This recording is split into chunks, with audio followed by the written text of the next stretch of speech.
to this honest conversation about the future of the now UVS games. Okay, right off the bat, I know I've been away from the game for a while, but like, am I wrong or is this a weird lineup? Is this a weird pick? Does Steven make UVS content? I thought he was the Digimon guy. Does he still make content? And then Hong, I don't want to mispronounce his name. Is it Hong Zhao? I totally forget. That's my bad. Oh, Hong Zero, right. Hong Zero. What does he make? I know him. I've seen his stuff before, but I forget what it is. He's also a Digimon guy.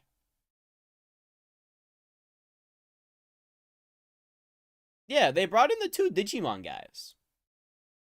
Which is interesting. Am I missing something? Maybe I'm missing something. Oh, I just deleted the thing. I was looking at Numerelia. Don't worry about that. I just deleted it. I'm so good at this, guys. I swear. I swear. I'm not on my A game today. Oh, my lord. Load! Hey, look, it's me! Okay, alright, for realsies this time. No more going off tab. I don't know why I thought clicking on that would open a new tab. I am dummy. He plays My Hero? Okay, cool. I was not aware. Oh, I don't have the chat in here. I don't have fixed chat in here. But no, it really does sound like y'all's love for card games and y'all's desire to create a card game company or at least run a card game company comes from a true passion. Absolutely. It's more, you know, HD. Oh, it's more than just passion. It's, you know, this ambition. Also way too far deep. Hold on. UVS games. Okay. And there's just so much to talk about. I figured the best place to start is... I'm done. Who are you guys? React only. Well, thank you so much for joining us for this conversation. My name is Lohan, one of the co-founders here with Paul. The GOAT. And, you know, we started this journey 2 years ago, right around the time where it was during the pandemic. Okay. And we just saw an opportunity to jump in and build something special. And I know we'll spend more time talking about that, but a little bit about myself. I'm a lifelong card game player. You know, grew up playing Yu-Gi-Oh! And Pokemon. Yes, sir. And other games. And then spent my career working in the world of management consulting, video games, investment banking. It's lit. So kind of a little bit of gaming and different things within it so that when the opportunity came for Paul and I to partner, we jumped right in, and it's been quite the adventure, and we're excited to share more about the ups and the downs and sort of the future of what's to come. It's exciting to be here. Well, I got the weird looking PS4 Yeah, on similar the to desk. Luan. I've been a lifelong geek, board games, card games, figurines, video games, mobile games, and we were on a very similar journey where I started my career in I think we all like games. finance, investing in the world of games. I was really on the other side of gaming, the capital allocators that would invest in these big companies that create the products we all love. I sat on boards of private companies and public companies. When I met Luan a few years back, he was really one of the few that understood this frustration that I would be at a board had meeting. with, That'd be fun. you know, our side of the industry. I'd enjoy that. And Is this loud enough for we y'all? really wanted to go back to our authentic selves. And that's really what kicked off Let me know if it's too this quiet. journey where we're at today. Steven, we talked about this before, but you know, I think before we continue, I'd love to just tell everyone where we're at right now. We're in Pasadena. You just traveled last night for this shoot. Steven, you don't live too far away. And that makes we're sense. at our good friends Core TCG, where you know we know a lot of players who come here on a weekly basis. I personally think it's perhaps one of my favorite places to come play when I visit in California. So I just want to give a big shout out to the Core TCG team. Shout out to the Core TCG team. Shout out to Chris. Chris. Shout out to JCS. Yes. Who was fantastic earlier today when we Absolutely. shot another video. If you haven't checked out this local game store, next time you're in Pasadena, stop by, come play. They're big Universes Yes and fans. no. And I've I think always it's all said that yes. California has Bad the yes. best card game players, and the reason Bad why yes. is because it's one giant mecca with the best shops. You got to calm down here. Hey, Okay? There's Hey, a big rivalry worked. between New York and California. Wait. But Texas is better than all of them. So. Okay. But then someone's going to be like, what about Florida, guys? Remember? Who? Right. But no, it really does sound like y'all's love for card games and y'all's like desire to create a card game company or at least run a card game company comes from a true passion. Absolutely. It's more. That is valid. You know, These it's more boys than care. just And passion. you can It's, tell, you know, this which is like ambition highly of, appreciated. doing See, look what's how about true the to Streamlabs us, lags. which Look at is, that chat. It's you know, so I slow. would be I in gotta fix that. investment, meetings where I would have people superior it. to me just tell me, okay, what do you think of that product? And then they would be investing in these companies, but never actually trying the products. Okay. It's kind of lame. I think Luan and I were met at a very interesting time where you had the entire, crypto bubble. You had, these big trends where everyone around us were trying to make money very quickly. And, they were pitching us on gaming, but it just didn't feel real. Yeah, there's a real frustration. I mean, that's the word you used earlier, Paul. But that's almost like what drove us initially to start all of this, because when there was so much disconnect, not to mention any companies, but there are a bunch of companies out there who aren't quite as connected to their consumers, and maybe are kind of seen as losing their touch a little bit. And when you meet the people within those companies, you kind of realize that a lot of the people that work there don't necessarily play the games. They don't necessarily interact with the communities that are they're managing, right? And if you're going to be the steward or the captain of the ship of this community, wouldn't you want the people that are involved at the top to be authentically connected to that is nice. The everybody people that involved? produce So the that's sort game of actually play the why game. we thought we could which do what we you'd be what we set out shocked to at do. how And, uncommon that actually and is. yeah, that was sort of the initial genesis, and then we found Jasco Games. And so you mentioned something that I wanted to touch on a little bit more is, keeping in touch with your community, right? A lot of these different, card games and whatnot, they, like you said, they don't necessarily maybe not play the card games that the community plays, so they have a lot of complaints within the community. And so I was curious how you, now that you guys are the head of UVS Games now, right? How are you dealing with any of these complaints or addressing the community, trying to be more transparent, right? Yeah, you said something. You both said something important, which is, Luan and I play this card game every single day. Frankly, we both have our own locals. Every time we're at premier events, both locals compete against each other. It's West Coast versus East Coast. San Francisco comes up on top. But we actually play this card game every single day, and we're very far from perfect as a company, but we're trying to just be authentic to the consumer base. And we're going to dive deeper into this a bit later, but on the feedback side, the first thing is we listen, and you can listen from all sorts of different places. Definitely, you have your social media platforms like Facebook groups and Discord My channels. stupid video and producer emails brain that we is receive. bothering me. But we also go out and we speak with individual players at our locals, players at premier This is events. cool. I like that they're but the tricky involved in the part community, actually but my is video producer there's brain is a lot bothering me. of How are voices they to listen mic'd? to. I'm so on curious. top of all the players, you've got Because the retailers. You've got so something really cool about plants. And first of all, they have only 3 cups on the table, and there's 4 people, and that bothers me. But so normally with interviews like this, something really cool about plants, you wonder why people have plants all the time. It's just a nice visual way to spice up a shot, but you can also hide stuff in them, primarily lights. So I thought there's a little black rod in here that I thought was a light. It's not a light because you'd be able to see it up here, and they're not backlit, you can tell. But I was wondering how they're mic'd, because they're not laved. You'd be able to see it on his shirt. Unless they did an incredible... No, it'd be you could lav him, but it'd be noticeable. There's no way he's laved. He's not laved. He's not laved. None of these guys were laved, right? So I wonder where the mics are. The mics are either in one of 2 places. It can't be a boom. It could be a boom, but that's so high. That is so high for a boom. My thinking is either they have table mics, they have mics under the table, or there's mics in the trees. the distributors.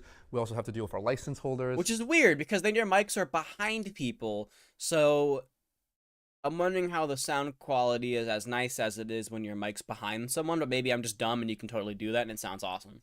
And so you have a whole industry, a whole ecosystem of folks you have to That's balance different, sometimes my video maker competing brain. objectives.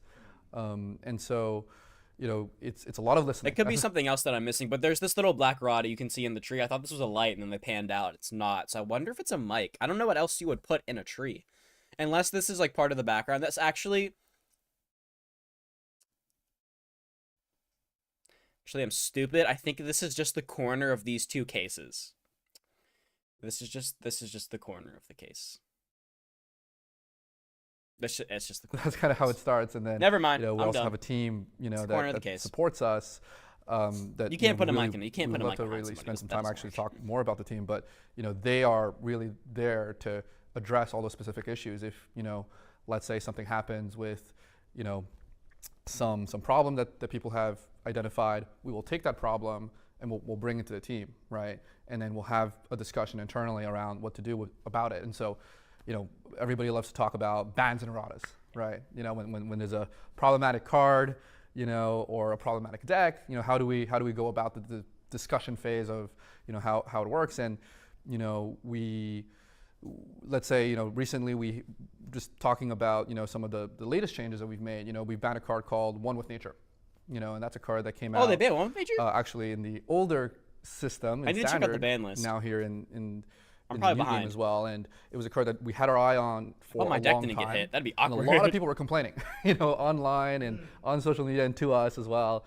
And we wanted to take our time to make sure we looked at the data as a team, and we looked at some premier events, some local events. We put it all that together in an analysis internally, and we made a decision. We made a decision from the game design team made a decision, and then everybody else supported that and rolled it out. So that's kind of an example of people reacting to something, and then us taking our time sometimes to do the right thing, because we want to do the right thing. It's the corner of the case. I'm so stupid. Is that where like the initial spark for the decision to approach rebranding came from? Was it like a feedback loop thing that you were getting from players, or was it more like an internal drive? Y'all had to create change and foster what you believe is best for the company.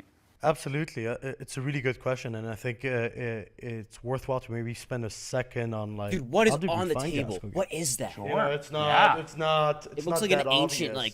Luan and I had the list of I think over 100 companies where, or games that we were actually actively playing, and getting. I still in can't touch get over with the 3 these- cups. these There's 3 teams, cups on that table and 4 people. Luan actually stopped by his local game store in Montreal, and met someone who had mentioned Universes and their next release with My Hero Academia as a partner, as a franchise.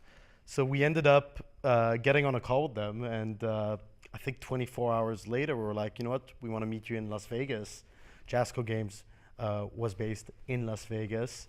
They had a 4-person team that was doing We had a fun time. game design, doing game design, warehouse, organized play, Totally and doable. virtually everything Totally else. easy. Which you got to give a big kudos to that, because today we've got close to a 50-person team, and it's I can't imagine us going back to that. Yeah.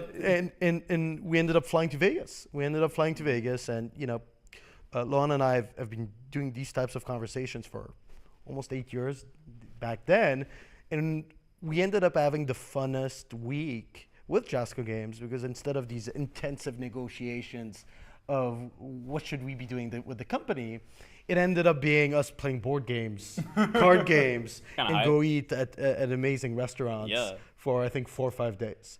So there was that immediate connection with the employees. And we were just so excited about not just what had already been built, with the Universal Fighting System, Universes, the upcoming My Hero set, but really the potential of what this could become, because we knew about the Konamis and the Wizards and the Pokemons and the other card game companies that are out there, and we were a lot of people are kind of shocked that we have access, right, to these Japanese anime IPs. They're huge and they're very, very popular, and there's an opportunity with the Universes game engine, right, to continuously bring in different IPs to attract new users, to spice things up. And frankly, it's one of the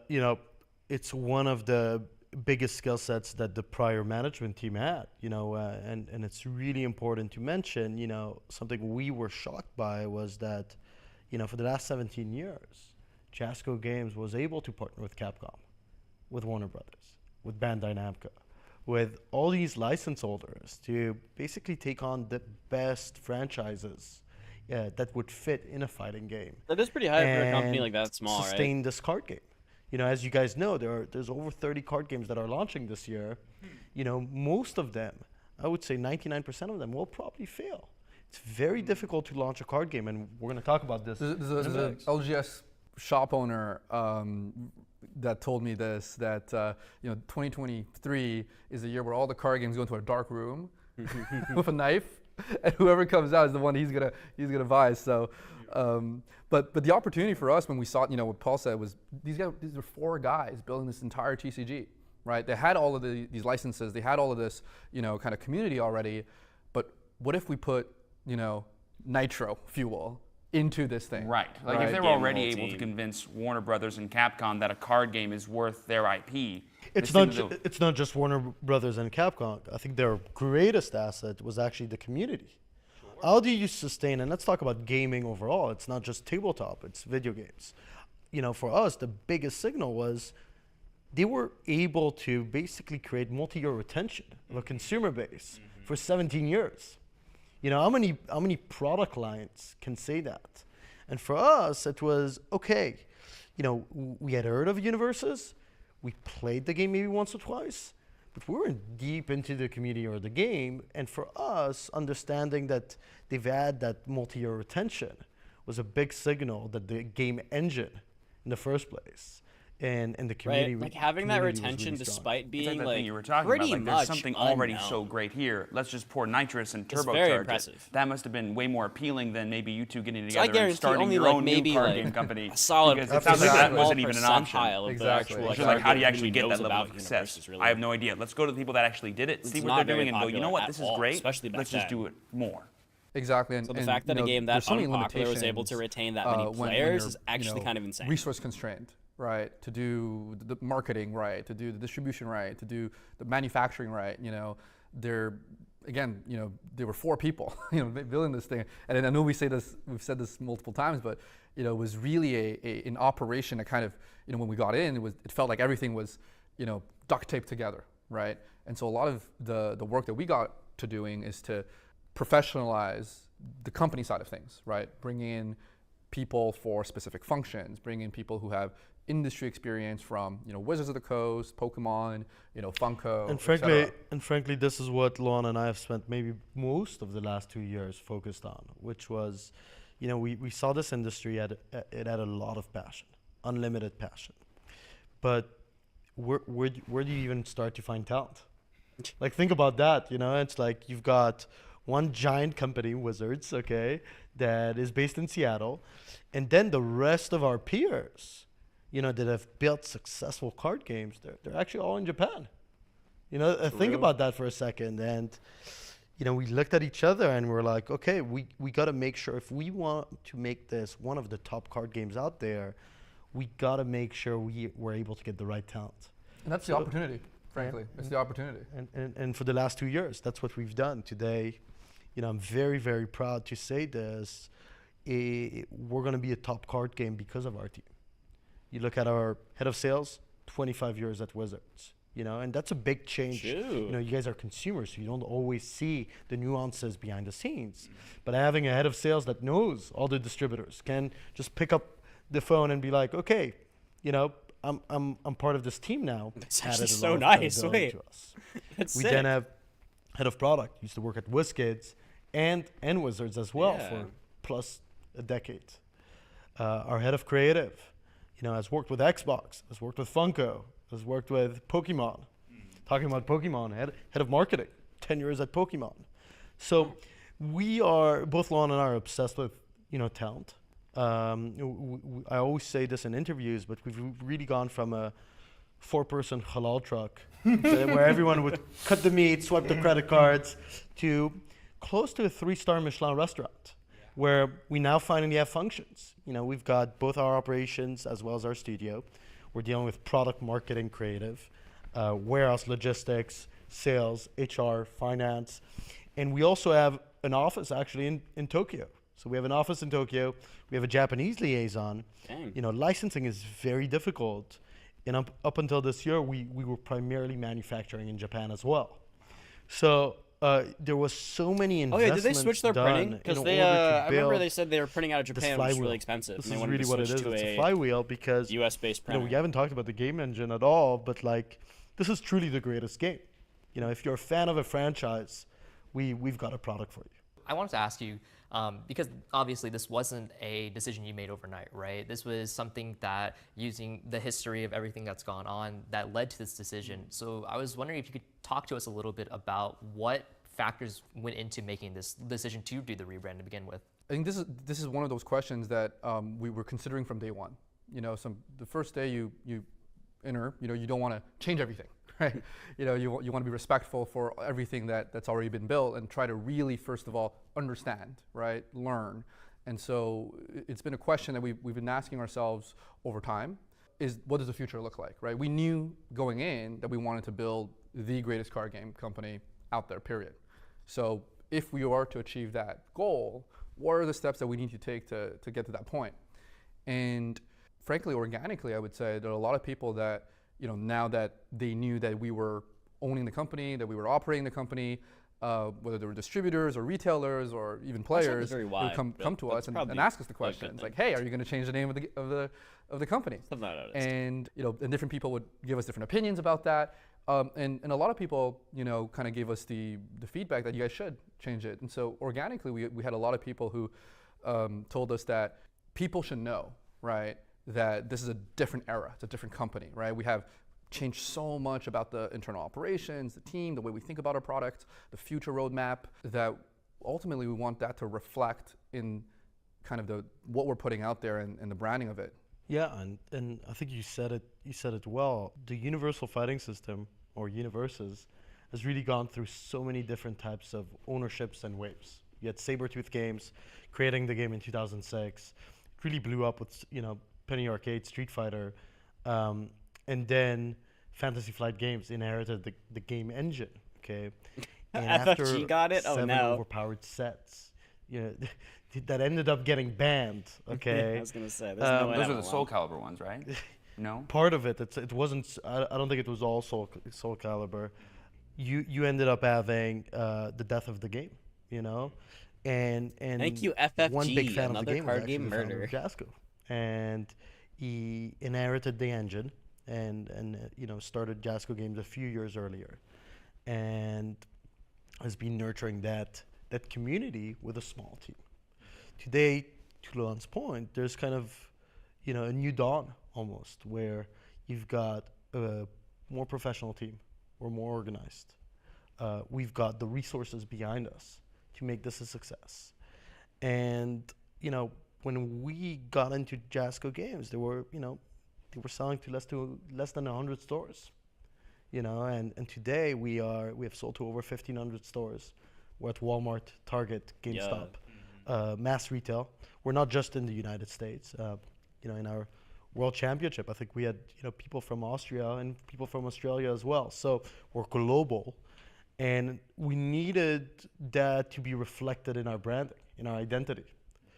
So UVS Games emerged, and frankly, UVS Games is nothing new. You go on Discord today, people mention UVS to discuss a character, to discuss a tournament, to discuss a player. So UVS is being talked about continuously every hour of the day already within our community. Yeah, they did rebrand to a name that was already present, to represent right? what we're about. So that was to very non-community helpful. people. To non-community people. And UVS is not just an acronym to universes. It's Steven, it's you and I. Yeah. It's the collector and the player. It's the fan and the hater. I'm Spike. It's awesome. Okay, yeah. And if you look at the logo of UFS, it's actually, this is kudos to our creative team who came up with the logo and the branding, and I think it's really awesome. They didn't even use the cup, bringing man. the U and the S together. I hate with fake the V in the middle. decorations. And it's in the shape sort of a either a tabletop game that you're playing across from each other, or a card that you're kind of lifting up. And so, we have that also in the branding. We're really proud. Or maybe to it's put that cups out for there those now. three, Yeah, and then he's got his own and I water think the bottles. They're creative like, we don't team need a cup for you. really spent a lot of Brother time. had to be and different. our entire team thinks about the heritage of the company and thinks about all the franchises we work with for every product we release. But the creative team spent a lot of time thinking, okay, what does the origin of Universal Fighting System look like? And one thing we consistently have had since 2006 is our tag cards. They're all orange. Yeah. Okay. So Orange, as you guys have probably seen, is very thematic to our new branding for Universes. We've got the tabletop because we create games in tabletop. But Universes is really taking, ownership of the color orange. So the next time you enter a local game store, and over the coming months, I hate orange, but you'll be able whatever. to immediately know that this product is a Universes product. And the way to think about it almost is, if you think about like PlayStation packaging or Xbox packaging, they've got that green bar for Xbox at the top. There's that blue bar for PlayStation, because the design challenge there is that you're going to have so many different games, right? Represented on PlayStation and Xbox. You're going to have a lot of different IPs represented in Universes as well. And so you need kind of a design language that can swap in that IP, for different flavors, different, types of characters and stuff. But you also want something that's recognizable from the consumer standpoint. And again, kudos to the creative team who came up with that one because we think they nailed it. I mean, it's marketing 101, brand recognition, color, identity. I mean, the reason why you recognize Pepsi and Pepsi Cherry is because they both have that exact same logo everywhere you see it. Doesn't matter if it's a different kind, it's just still under Pepsi. Exactly. And it doesn't end there. We also have card backs, and when you look at the new card backs, it's really a blend of 2006 to 2019. We had the UFS backs. Wait a second. That means everyone's mic'd individually. Card Sorry, They my both brain. have that exact same logo everywhere you see it. Doesn't matter if it's a different kind, it's just still under Pepsi. Yeah, everyone's Exactly. mic'd individually. And it doesn't end there. We They didn't cut out his we also yup, have or card they didn't backs. switch to his and, mic for when the you yup. look at the new Okay. card backs, it's really a blend of 2006 to 2019. We had the UFS backs. 2019 to 2023. You have the new Universes back, and we actually merged the two worlds together to He create is a live! new universe. I'm a moron. Okay, wait, he is live. How did they do it? Now I gotta figure it out. How do they live him so unnoticeable? Well, I guess, like, you just tape it to the shirt, right? And then I guess his lab would be here. And if you just tape it under the shirt, I don't have a lab to try it. But I guess you could just tape it down under the shirt and it wouldn't, as long as you're not moving too much, it'd be fine.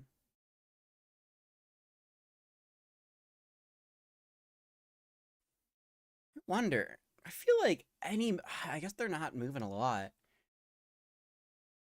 He's laved. He's not clipped. They taped it to him. They didn't clip it to him. Did they just tape it on him? I wonder. It's possible. Back, which I'm really excited for, and I think every step of that rebranding, the entire company was thinking about, how do we make sure we give our respects to the origins of this game, and how do we evolve it? How do we modernize it? Yeah, you guys haven't seen the card backs yet, but the people who are watching this are probably already seeing them. I'm already jealous of everyone watching at home. Don't worry about it.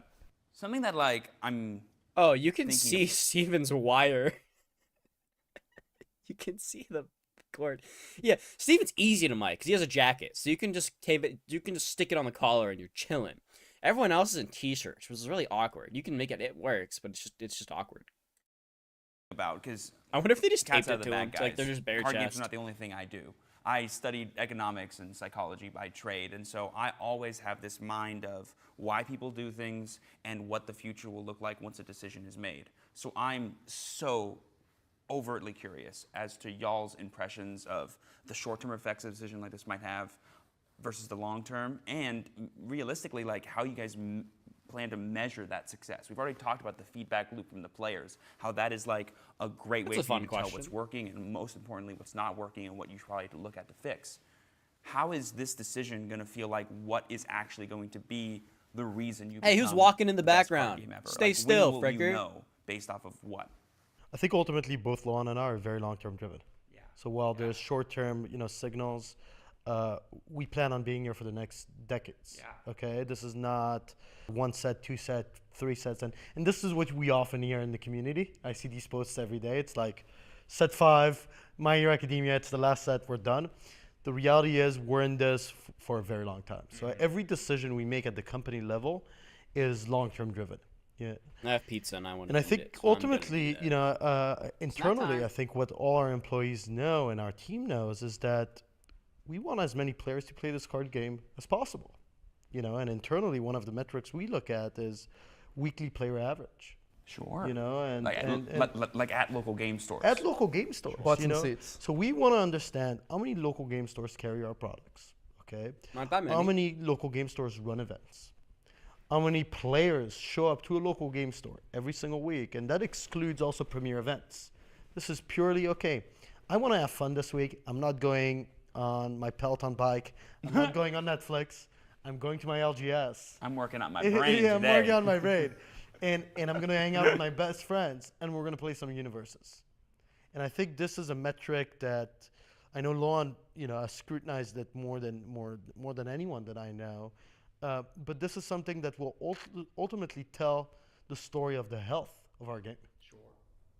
Yeah, and you mentioned a few things in that question, right? So It was loaded. yeah, but it's a good one. In terms of how we will know we were successful. Obviously, from a KPI standpoint, it's that factor of growing the community, right? Growing the number of players, but also this is a very personal endeavor for us as well. I'll tell you a quick story about this because when I told my mom and my parents that this is what I'm doing now, I have Asian parents and They're like, what's a card game? once upon a time they wanted me to be exactly what's a card game. Beautiful. yeah, they wanted me to be a doctor, a lawyer, or whatever. Went a different path, but when I told my mom that hey, I'm buying this card game company, we're going to start this thing and all of this, she brings out this shoebox to me, and this shoebox inside of it is full of Yu-Gi-Oh cards. And I just go like, Mom, where the hell was this all of these years? Because I thought that my friends growing up stole those cards from me. Because I was like, all of my cards disappeared. What happened was she had taken them for safekeeping, guys. So, She saw the value in them. she saw the value We in can them. just leave them lying around. They got to be in the shoebox in the closet. They'll be safe. So I tell the story because I think what we were really trying to do, we're trying to give our inner child, the moment of joy and safety that they need. And Paul and I, since day one, we've been talking about this, this feeling that what we want to reflect in our consumers is we want them to feel dazzled. We want them to feel like when you're a kid and you see like a fire truck running down the street, you're like, oh my God, it's a fire truck. Now, we get older, we get more jaded. Fire trucks don't have such a, the same type of, meaning to you. But, we want with this product, card games, you can really have a lot of moments whether it's a cool play, a sick card, a sick pull, there's so many things when you figure out, a combo nobody else has figured out, whatever the case might be. There's so many moments that we can offer our customers and our consumers these moments of joy and delight and dazzlement, and that's what we want to do. And the more moments like that happen, the more successful you'll feel. Exactly. And ultimately, I think the product of all of this, both these answers, is impacting culture. Sure. And I think that's both our ambitions, getting to a point where we can make the world, happier, more joyful, and destigmatize the world of, card games and tabletop as well. I mean, the goal of making more moms seeing the Yes. value of Yu-Gi-Oh cards to protect them, that's the best goal I've ever heard ever. There you go. I cut you off, Alex, Yeah. so go for it. So I wanted to, briefly touch on the fact that you were talking about you wanted to be a company that's around for, decades in the future, and talking about getting these players into, getting into the game to begin with, right? And so as somebody who's started within this last year, maybe I think like less than 6 months actually, one of the fears that I had was, okay, I'm playing this game currently for MHA, right? Like that's what initially drove me into it. And then playing the game, love the fight, like the system in and of itself, like mimicking a fighting game is really fantastic and everything like that. But for people that are here for the, the IP specifically, like MHA, it can only go on for so long, specifically because the story will eventually end, right? So for players that are making this investment, will they still be able to play, MHA, get new support like that in the future? Yeah, I think it really depends for each franchise, okay? And we pick our franchises very carefully. We can spend more on that. But, the goal is to create formats where if your favorite character is Izuku Midoriya or Katsuki Bakugo, you can play that character forever. You know, frankly, I haven't changed my character since set 1. I've just upgraded my character since set 1, and it's going to continue as we go on to the next IP and the next IP and the next IP. You know, and I said this before, if you're a fan of a character, this is the card game for you. Yeah, you know, it's a good think about question. that often. Yeah, for you know, new players that come in, right? You know, they're obviously attracted by, you know, one IP to begin with, right? Whether it's Cowboy Bebop, whether it's Trigun Stampede, which we would have announced at the same time, you know, as the They already know. So now everybody knows at home. That's why I'm Spike. Yeah, exactly. The thinking behind it is that, you know, the IPs are what attracts you into the community, right?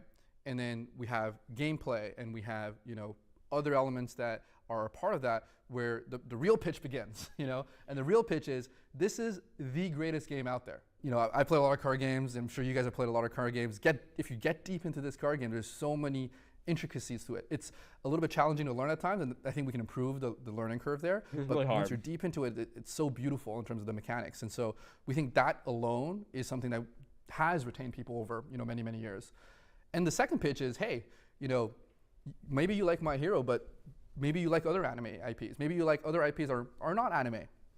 Maybe you like something else. And wouldn't it be cool if, right? You had this character fighting that character. And really that's sort of the theme of the announcement, you know, with the rebrand. We're announcing Cowboy Bebop and Trigun Stampede, right? So it's Spike versus Vash. Bro, I think an And Avatar if you set seen the would show, go I so highly hard. recommend both of them. You know, they're space cowboys, right? They have their guns. Yeah, they're both in a different galaxy where, you know, humans don't exist. And, you know, I think this is really a reflection of who we are as a company.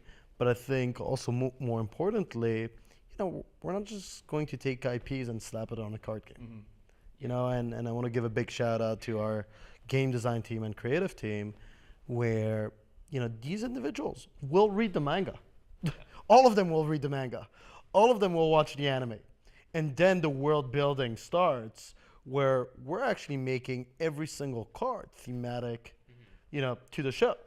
If I'm playing Izuku Midoriya, you know, at the beginning of the show, he can only use part of his quirk, and he hurts his hand. In his character card, he gets rid of his hand. You know, it's very thematic to the show. And the feeling we want to evoke out of this product is you truly feeling like you're with that character. Is that your character, Izuku Midoriya from set 1? He's That's a his character. Bakugo player. I'm Bakugo and Eraserhead. Deku. Yeah. Nice. You know, and frankly, I know the Bakugo fans haven't gotten that much love. Whoa. We gotta fix that. we gotta fix that. So, I recommend it. But coming back to, you know, for the My Hero Academia fans out there, right? And I think the thing that we should reemphasize is that not only are we going to have formats, right, that we're going to be able to support the cards that you have from My Hero Academia, we will also be continuously to release more products for My Hero Academia as well, because My Hero is really a tentpole franchise. That's kind of how we think about it. And so we will have these tentpole franchises, and we'll have more tentpole franchises into the future that we're going to continuously support, you know, for as long as, honestly, the IPs are around, really. And then from the kind of the secondary side of this, exists what we call, right now we're calling the Challenger Series, right? And the Challenger Series is what we're calling the Trigun and Cowboy Bebop decks. And in the Challenger Series, we're going to be able to bring a much more high frequency of IPs, right? Different types of partnerships, different types of, you know, characters for you to play. So you have that variety, but you also have the tentpole IPs are kind of the anchor IPs for us to make, you know, the bigger booster box products for that. and the rationale for this is, Valid. you know, we deal with license holders all the time, and license holders, you know, everyone wants My Hero Academia because it's a massive IP, okay? But what do you do with the smaller franchises that have more limited artwork because they have maybe one season of the show? So we wanted to build a product that is able to offer that solution. You know, with a standard booster box, what most people don't know, it takes us 12 months from A to Z to produce a booster box. Most people think it's, you know, last minute, let's fix X, Y, Z. Right. You know, we're already working on 2024 and 2025 right now. You know, and it's always a crazy very to long development cycle. With these Challenger series, you know, it's much shorter, and we're able to release them at a higher frequency. And we're really excited to release this year. This is a 60 card deck that allows you to play your favorite characters. And I think this is almost, it's not totally a starter deck, but it's an introductory product which allows you to get straight into the game.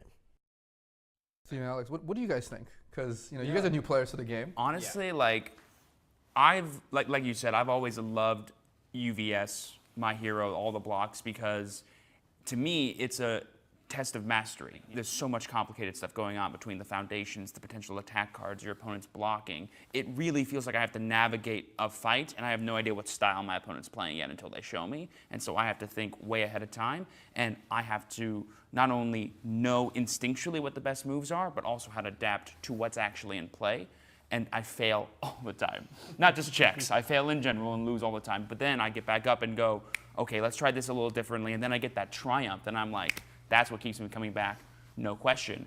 And honestly, beyond that, once I get into seeing all the flavor you're talking about theming the IPs to the actual cards that are designed, The card design is I phenomenal. speak with the actual game designers, which I've gotten to do at some of the tournaments y'all have hosted for universes. It just broadens everything for me and speaks to what I think drove you guys to this game in the first place, that much heart in this company. And it feels like that's, honestly, from hearing you guys talk, that is what your measure of success is. If we can grow that, the game will become the best game. So, like I mentioned before, new player, got in within the last 6 months, and going into this, I was very, fortunate to have people that were very experienced with the game give me a little bit of guidance. Oh, you should deck build this way. Oh, this character does the best under this element. But for a lot of people getting into, this card game, they don't have the same guidance that I fortunately had, right? When I was playing it, I bought the All Might versus All for One starter deck, right? And which products like that, where it's competitive out of the box, are absolutely fantastic. Love those. And so I played the game for 8 hours straight, just starter deck versus starter deck, right? It was super fun. But I had a lot of questions throughout it. Certain keywords that appeared, I had no idea. I tried to Google it, nothing popped up. Later on, I was shown that there was, a kind of glossary, but it was a bit difficult to find. So I was wondering, if with the rebranding and everything like that, is there going to be a push to give new player resources to make this easier for people to get into the game, because it is a very complicated game, very fun. Yeah. This feels like a setup question, because as of Yeah, today, for the viewers, as of today, there's a new website. Oh, really? There's a new website. So one of the things, we learn everything. One of the things we had to switch was, move away from this 8-bit website that has been around forever and has, to your point, limited resources. And we're really excited, to be launching this new website, which will bring player resources. it's not perfect. We're just launching it today for the viewers at home. Yes, yeah. Go to uvsgames.com. And you'll be able to actually, see some of the new player resources that we've put in there. It's a nice looking site. Laying out some of the information a little bit more cleanly around organized play, learn to play. But that's one area I think we can. Yeah, I think it's more. It's one area we can invest more, but it's also one area where you can learn more about the game. There's a bunch of content creators, as you both, that have created content to teach you the game. I honestly believe the best way to learn the game is at a local game store. And I think But that if you don't have a locals, we're at a point right now where virtually, every city in the United States and in certain parts of the world have LGSs that carry our products. We've got one of the largest communities on Discord, actually. We've got, I think, over 15,000 members on Discord, and our Discord server is very, very, very active. And the one thing I'll say about our community, so where I'm at right now, back home, I do not have a locals within 50 miles of me. The nearest locals is in the next state. I feel like if you work at the company, you feel it more. But we also have the kindest community, where I've seen so many times, someone post, "I'm new to the game." Within 3 minutes, there are comments. "Oh, I'll send you my deck. You can have it. I'll send you this card." Beautiful. In Lon, you all have been in card games for a long time. You don't see that often. The type of behaviors that are in some other communities. It's something that I'm very proud of. We've got a community that is willing to help in every way. And we have many resources, but I think, given that we launched a new website, it's a great place to start. And just to come back to the local game store point, what we realized also, just what we learned in the last couple of years, is that there's no silver bullet, for new player acquisition in kind of this industry, for CCGs. These are complicated games. There's a lot going on. There's a lot of cards you got to learn about, right? And so the learning curve is just high, and you got to accept the fact that it's high.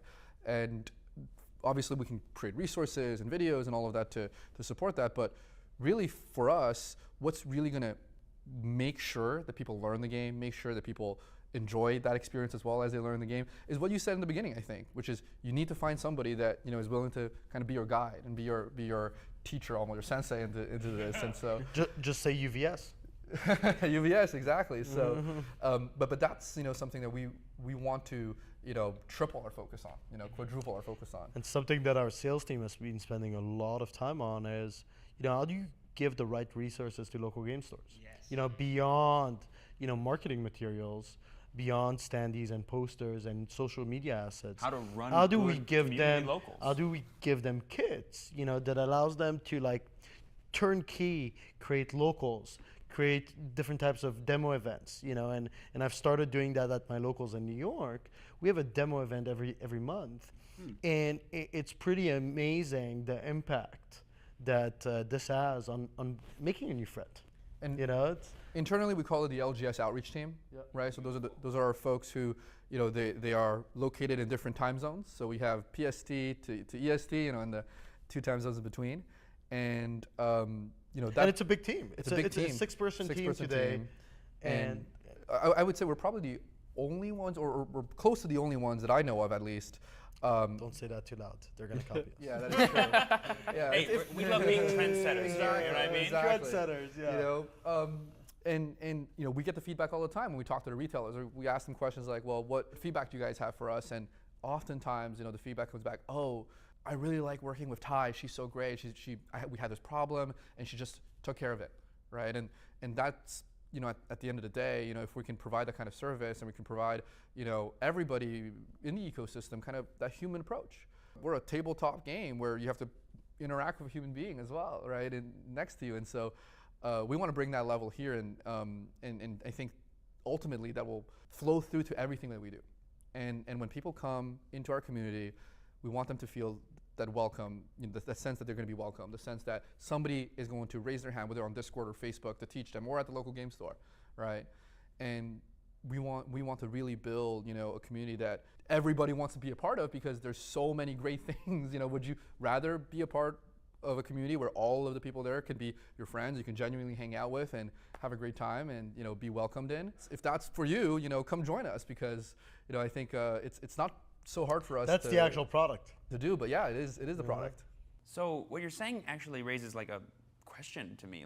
I've oftentimes heard that the best feedback people get is from players, like you guys mentioned earlier, having that feedback loop of what cards are broken, ban list updates, how can we just be happier when we go to tournaments, all that stuff. But it sounds like you're also talking about feedback from local game stores itself. Hearing y'all mention local game stores and all the resources you're applying not only to them but to players makes me actually think about the problems that a lot of local game stores go through when it comes to acquiring not just new product but new games in general, because a new TCG pops up every year, sometimes 30 every year. How do they actually trust and distinguish one from the other as a good thing to acquire for their business?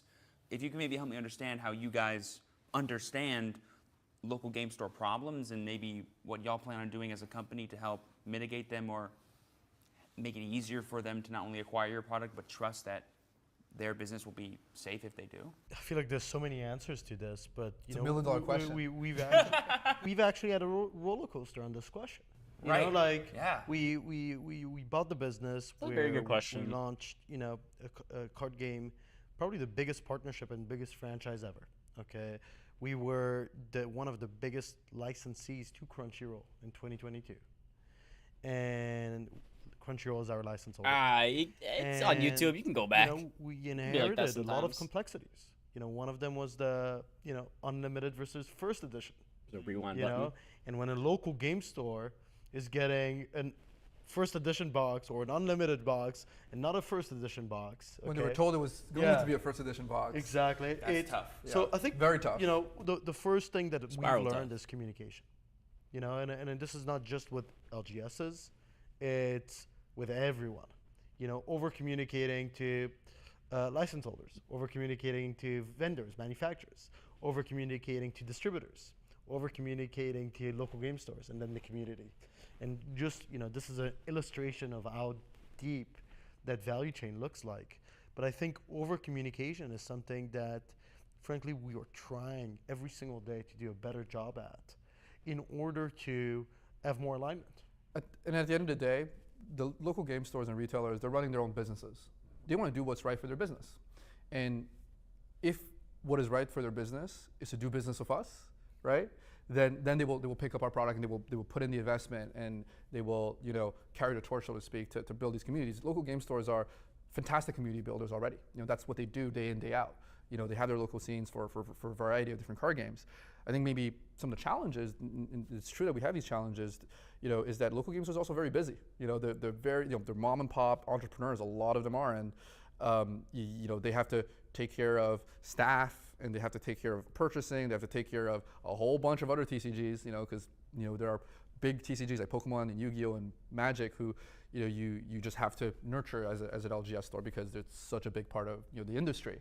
And so, they have all of these shifting priorities, and they're kind of very time constrained. And so, what we want to do to be a good business partner to them is to provide them the confidence that, hey, we're going to be here for the long run. The people that are going to Universes, they're in an LGS. They're in Core TCG in Pasadena. And second of all, hey, we're going to try to make this easy on you. So if you look, we're going to build programs, bunch of stuff train your staff, train community members, provide kits and demo materials, in-store play opportunities, right? Marketing for store championships, whatever, the list goes on, right? About the different initiatives that we're focused on.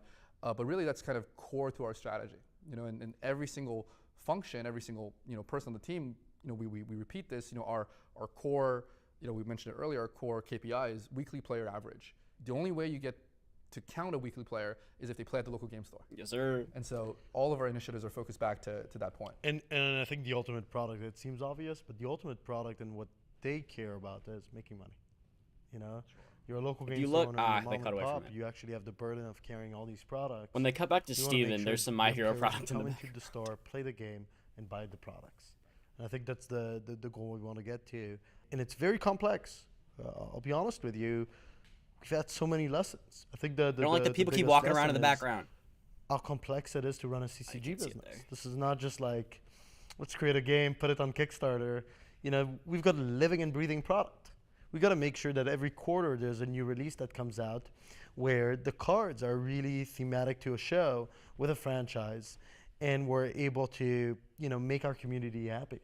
And our communities are not just the players, it's also the local game stores. So, everything that you guys have said has been absolutely fantastic. And to me, it speaks in transparency, right? Like the honesty between the company and the players. There's some My Hero product in the background right here. We got set 1, we got set 3.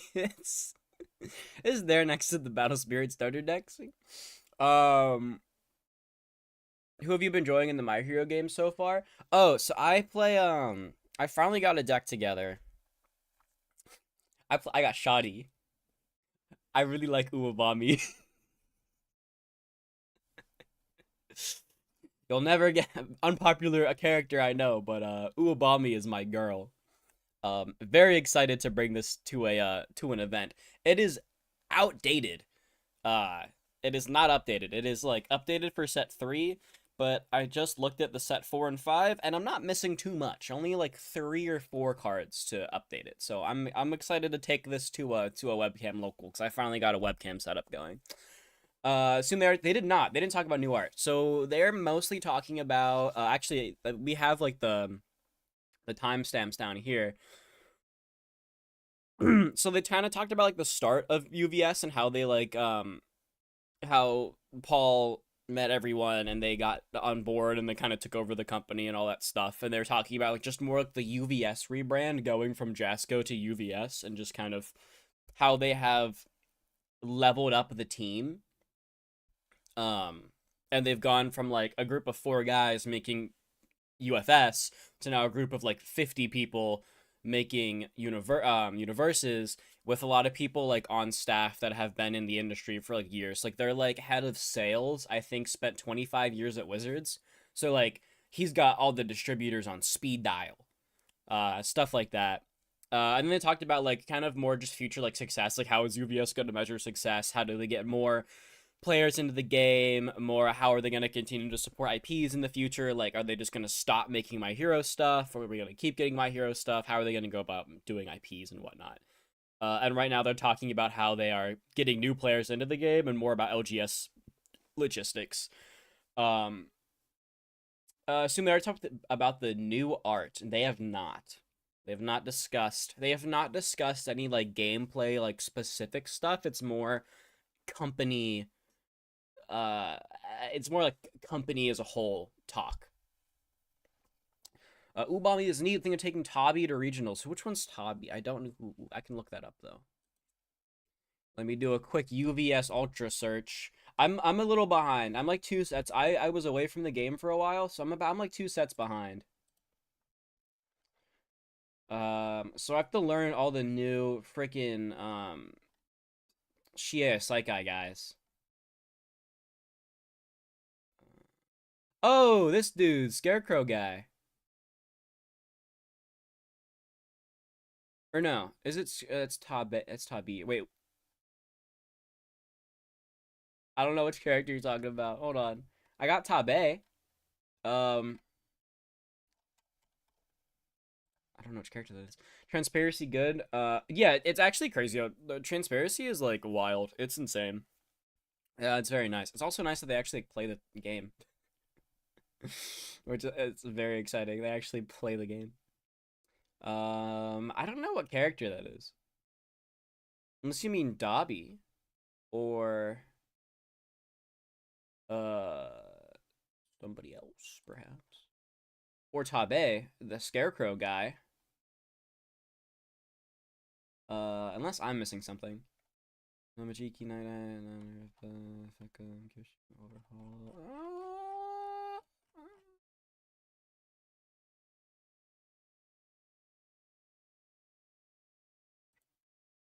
You know, I'm unfamiliar, unfortunately.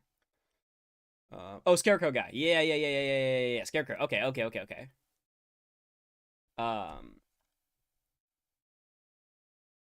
Yeah, so I had some chat issues at the beginning of the stream. The chat I normally use broke. I don't know why it stopped working, so I have to use the stupid Streamlabs chat, which is like uber delayed. I can actually just look at chat on my on the stream itself. I can go grab that. Let me go grab the actual like chat from stream so I can react accordingly, because that is really annoying with all that delay. I'm gonna fix that, because there shouldn't be that much delay. Oh, this is gonna play something, isn't it? It'd be annoying. No, shut up, Pennywood. Silence. Let's see if I go studio. As soon as it loads, it has taken its sweet time. I've also accidentally grouped my tabs. Don't know how I did that, but I did.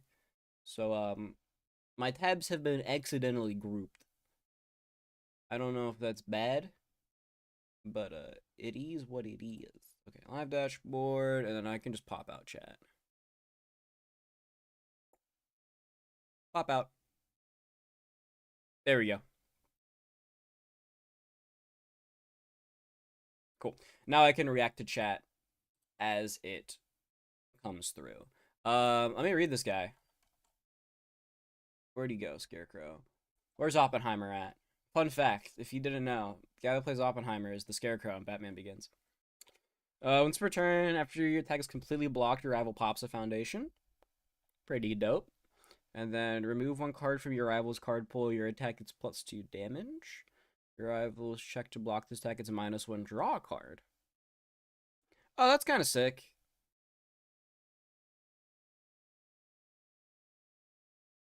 Remove 1 card from your rival's card pool. Oh, so you just like incentivize them to block so that when they do block, you blow up all their stuff. And you pop all their things. I like that.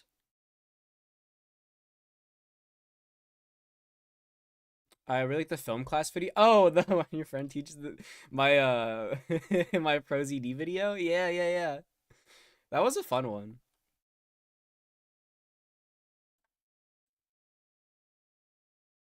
I enjoyed that. Hopefully more of those to come this semester. I don't know what my classes are gonna have me doing, but hopefully I can start doing more stuff like that, because that was a very fun video to make. Dude, that one blew up. I don't know why. That video exploded. It has like 2,000 views for some reason. I don't know how, but it do.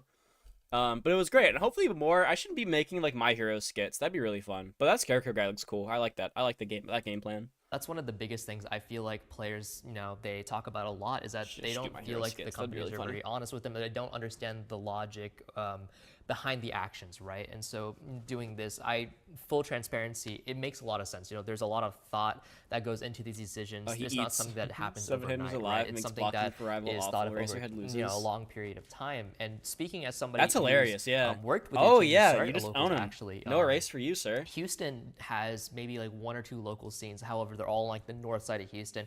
And if you don't know, Houston's it's a big city, right? It takes like an hour to get from like one end of Houston to the other. And so working with your team, we actually managed to establish a locals down in South Houston. It's going really well, and then you have all these programs like the loyalty program where you can earn points to get promos and stuff like that. It's been genuinely a phenomenal experience. So for me as a player getting into this game, introducing other people into this game, right? I think we had maybe like 2 or 3 new people try it out the last time we went to locals. That transparency, I think, is really going to go a really long way. Yeah, I appreciate that. And it's it's something we're constantly. Oh, there's so much transparency, which is really nice. That Luan and I want to tell the community. I wish we had more locals. We have guardrails. We've got an actual thing that for where I am at right now, we behave. The nearest locals to me is in the next state over. One thing I will say, like several hours both away. Luan and I are accessible. Which is unfortunate. It's something that I want to make clear. If someone has a complaint or worry, whether it's a local game store or a consumer, reach out on Twitter. Locals is pretty small, but some people drive 2 hours for a local event. Like there's just like locals for this game we talk on don't Twitter. really exist. So like college, I will have a accessible. locals. About an hour we away. Give full transparency. Which I'm very excited for, because I want to actually be able to play this game. People I think expect transparency. So I will have a locals that I can go to, which is very exciting. But here I don't have locals. If I wanted to, it's in like my nearest locals is in the next state over. It's not worth schedules, going to. everybody together. We got to unfortunate. Prepare all the production crew. Get all of the locals I go to for other games like Vanguard and stuff is we can actually make like 40 minutes away. Oh, you're UK? Oh, dude, I salute you. Yeah, no, that's rough. So, you need to really put transparency as something that you UK locals. That's tragic. Resources and effort against, right? Or else, because of for that I've had 2 hours. It's like that's normal. Complicated. There's so many cards. There's so many things that are part of that. It's very easy for one decision to be made somewhere in the company, get communicated down somewhere else, being announced by the marketing team or whomever is tasked to carry out the actual like implementation. But throughout the whole chain of that process, there's a lot of different stakeholders, a lot of different decision makers. Yeah, right. Like, right? Dude, Godspeed. That's rough. Sometimes that process is a bit of a unknown to people that are just sitting at home and seeing kind of the announcements come out, which is important for us to have these kind of conversations so that we can show a little bit more light. This is probably only going to be able to talk about like 1%, less than that of all the actual things that are going on, but at least it shines a little bit more light on the inner working, so to speak, of us and what we're trying to build. But if like the people at home and the consumers of the game can Locals is trust 5 minutes that away? the 1% you're talking about and putting faith in is actually that's valid. Yeah, I mean, hey, representative if of you're the rest one of who got the 99% local of the started, work bro, that you actually deserve goes to be on, close. That means That they is can nice. feel more content with going being a hop, sure, skip, and a right jump now, away from locals. Maybe I'm a little upset, but I wish Lohan and Paul have I wish. my Mine's game like 40 minutes, which in isn't mind, bad by and any they're means. thinking I what's am best happy for to its drive future, 40 and I minutes know to they're doing locals. It could everything be they way can worse. to do it. I just have no idea what those things even Why are. upset?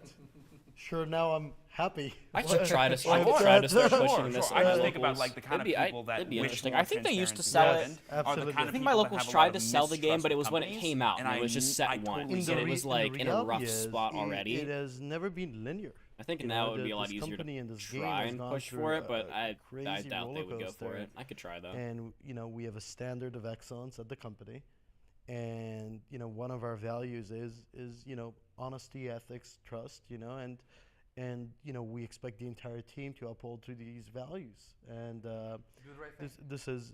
that's exactly it. So we're not going to be perfect, but I can promise you every single person at this company wakes up in the morning and says we want to do our best job.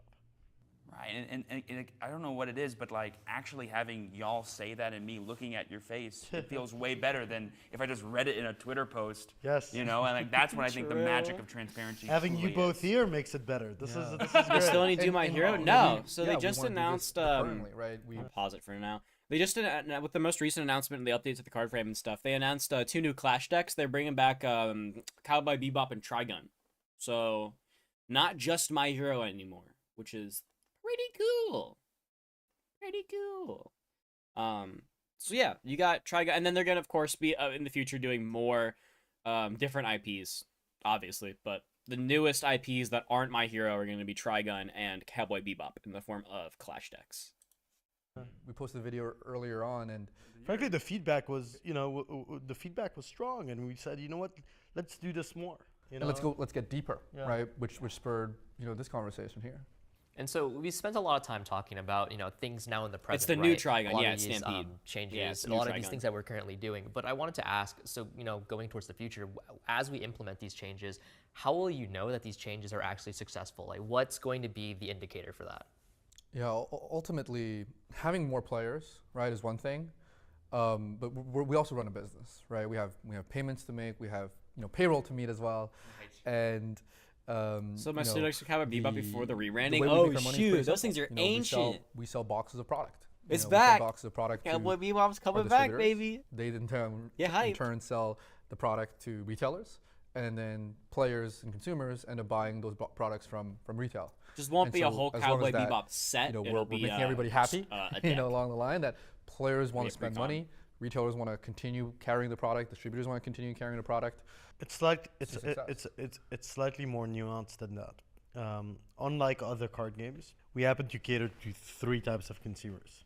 You've got the fan lover, okay? We'll enter mass retail, Target, Walmart. We'll see a pack of cards. Oh, it's my favorite show. Get the pack, bring it to his family, and just crack it open. This is a very casual consumer. You then have the collector, and the collector, will either get the entire collection or try to get the rarest card and flip it on secondary markets. And then you've got the player, and the player enters your local game stores and plays with his best friends, and then travels the nation to unite with the entire community to play at premier events. And ultimately, we want all of these categories to get more of universes, okay? If each of these categories are more involved with universes, and purchase Or the put the little products, friend card. It's we're not a gonna have Cowboy more Bebop stores, product. I gonna don't know. carry I the don't know products, if they're gonna do that or not. and we're gonna have more distributors. We don't know carry what's the in it products yet. in order from us. They So might. this is the value chain. It's pretty long, but we're really focused on the fan lover. We're focused on the collector, and we're focused on So the they're not mini sets. and It's just we have- it's pre-constructed decks. They're Exactly. called Clash decks. and we're really in this game. And what they're meant to that's be, they're why meant to we be like started this competitive, like conversation ready to as play decks, like right we're out of here the for the box. long term. So it's Right. gonna There's be a no little way more to than a succeed starter in deck. what we're doing, if it's just a quick Ready flip. to ready to play, very difficult. competitively Yeah, viable and out of way the we- box, we- but we not a see whole this set. trends at a macro level, it does come with the IPs as well, right? Because as we all know, there's so many great IPs out there. In They the actually, I'm world gonna pause it. They explained earlier that what they're doing going forward is they're gonna have 2 kinds of IPs. They're gonna have like their main tentpole IPs, like My Hero, that they make a lot of sets for, right? And they're gonna get like a set every quarter.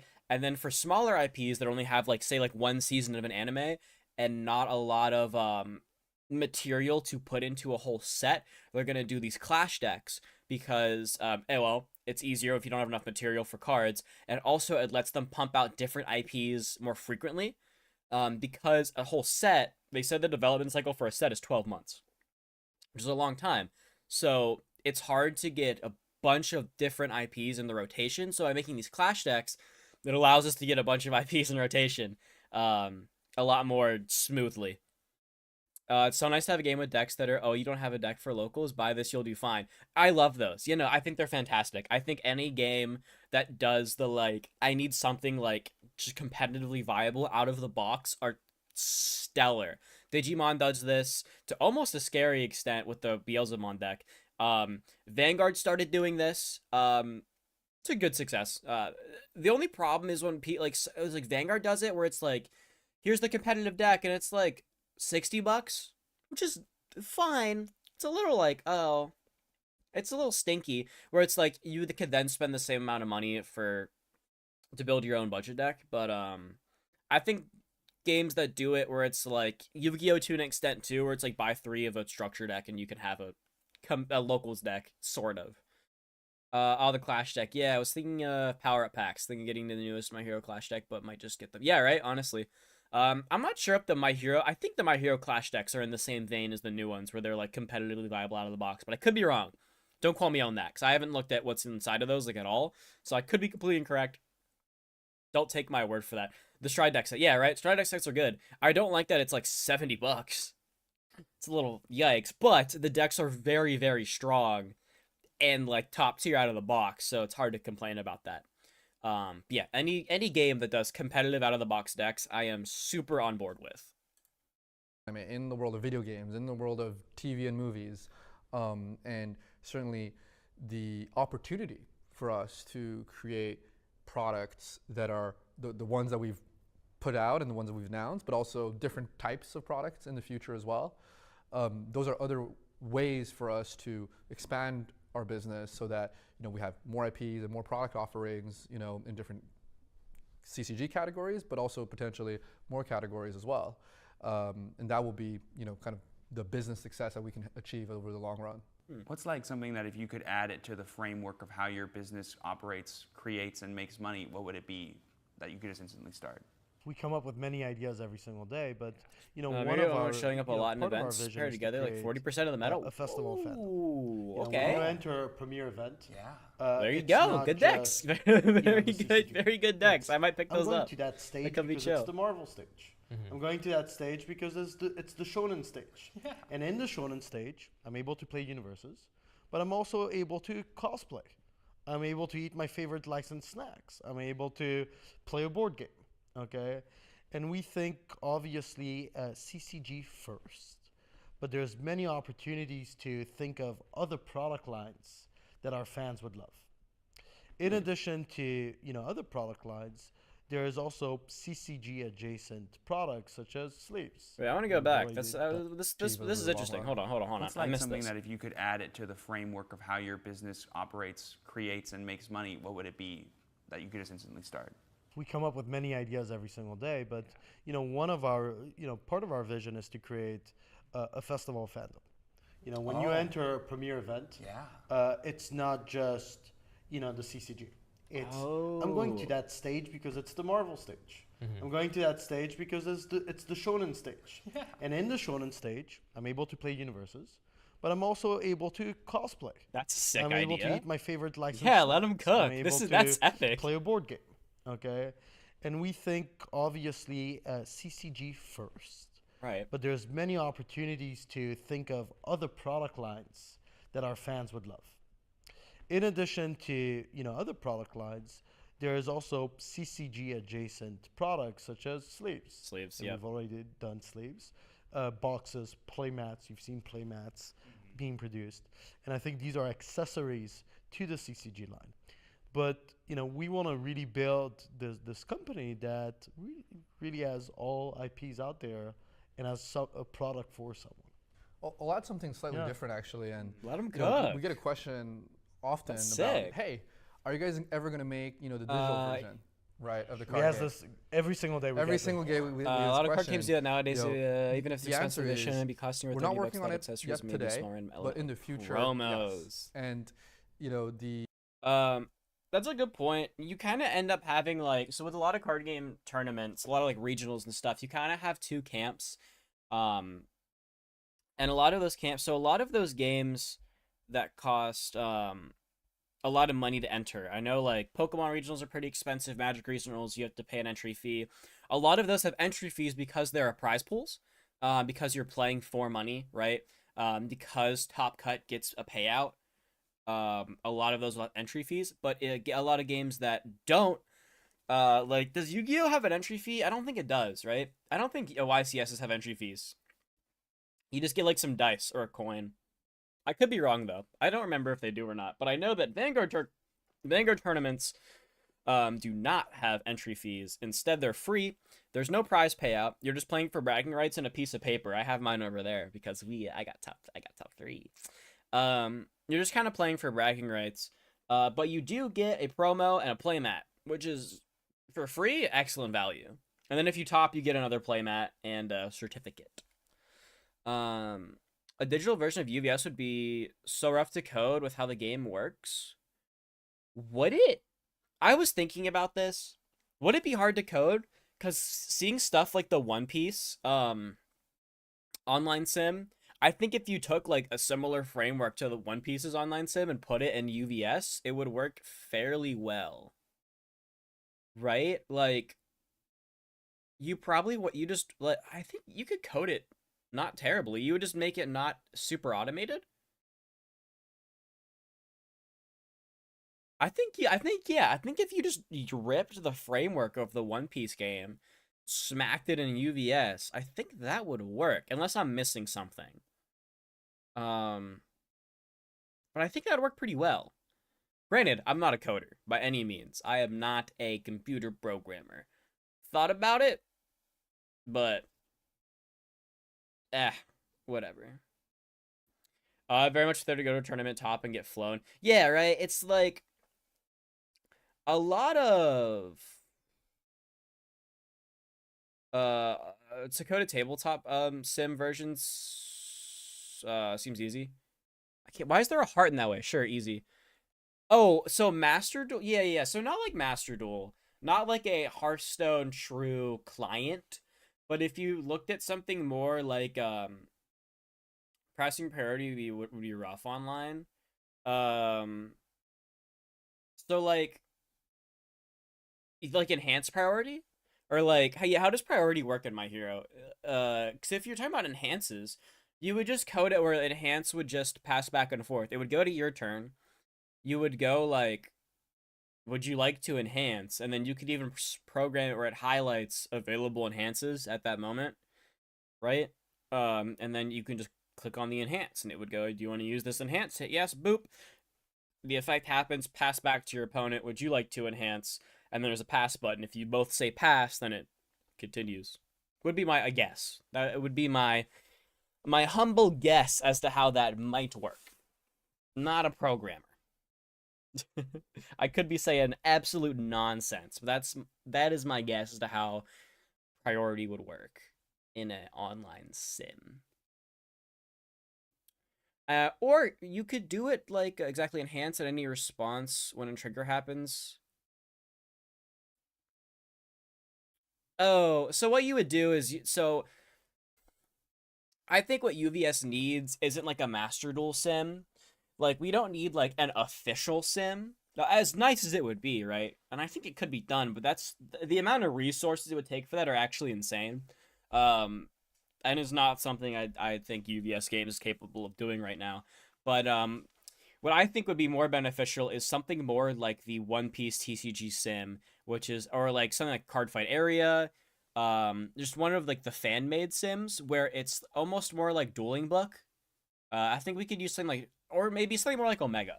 I think we could use something more like Omega or EDO Pro. Not quite Dueling Book where it's completely non-automated. Like that's like TTS. TTS is like our Dueling Book. If we could get something that's like EDO Pro, it's like right in the middle, of like a semi-automated thing that's just easy to interface with, that would be very nice.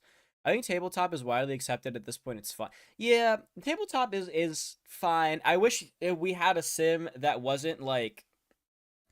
I wish we had a sim that was built for My Hero, right? Where with tabletop, you have to download the $15 game, sometimes 20, sometimes 5 if you're lucky on a Steam sale. But you do have to pay for a game, which is a little unfortunate. Some people I know wouldn't want to do. And I personally don't really like the TTS interface. I think it's just weird. It's obviously not built for card games. It's built to be able to play any game. And because of that, a lot of things are a little goofy and don't work super great. Obviously, like, it works fine. A better UI. Yeah, right. So, like, just a game that is made with universes first in mind so that we can have a UI that is built specifically for that. So it's super accessible. So, like, I'm going to keep going back to it. The fan-made One Piece TCG sim is so great because its UI is just built for that game, and you can just hop in. It is, you just download the file on, like, the Google Drive, and you can hop in. Building a deck is super easy. You build your deck, and then you can just click on a room to join someone's room and just start playing. With TTS, there's no, like, trying to, like, finding a game is really hard. You have to go into the Discord and be like, I do want to play TTS. Like, sure. I'm like, all right, what's your room code? Here's the room code. And if we just had a application that had just a lobby system where people could click on a lobby and just join matches, that'd be so great. Maybe I'll learn how to code just to do that. That'd be really fun. I would be so bad at that. But, like, honestly, with my stupid get obsessed with thing and then do that thing for hours, it could be chill. I'll think about it. We should do that. We should code a UVS sim. That'd be really hype. That'd be really sick. We're really focused right now, obviously, on the IRL experience, right? We think that's really where you build these long-lasting relationships with the people Super that you're valid. playing with, and it retains so much better, actually. And so it's a better product when you think about it. I mean, granted, then you also have games like Flesh and Blood, whose entire philosophy is to play the game in paper, and in that philosophy, it means they have no online sim. There are, of course, for that one, there's a fan sim, but they really push against the online focus and really focus on paper play. And UVS games might take a similar approach. Hack the One Piece game if it's just a Google Drive. I wonder. Yeah, right. Great transitions. We're focused on paper play, which is totally. I super support it. I love paper play.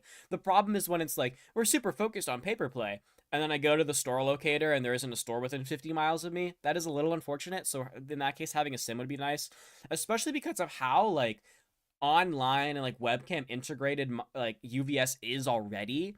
Like, UVS is a very, like, heavily online played game. Like, if you go and look up gameplay, a lot of gameplay is on TTS as opposed to, like, tabletop. So I think leaning into that aspect would be cool. But yeah, hack the One Piece game. I could look into it. It'd be kind of cool. We'll see. Digital, and people already use their phones, right, to track life. They also really push $200 card. Yeah, okay. And, so this is a really.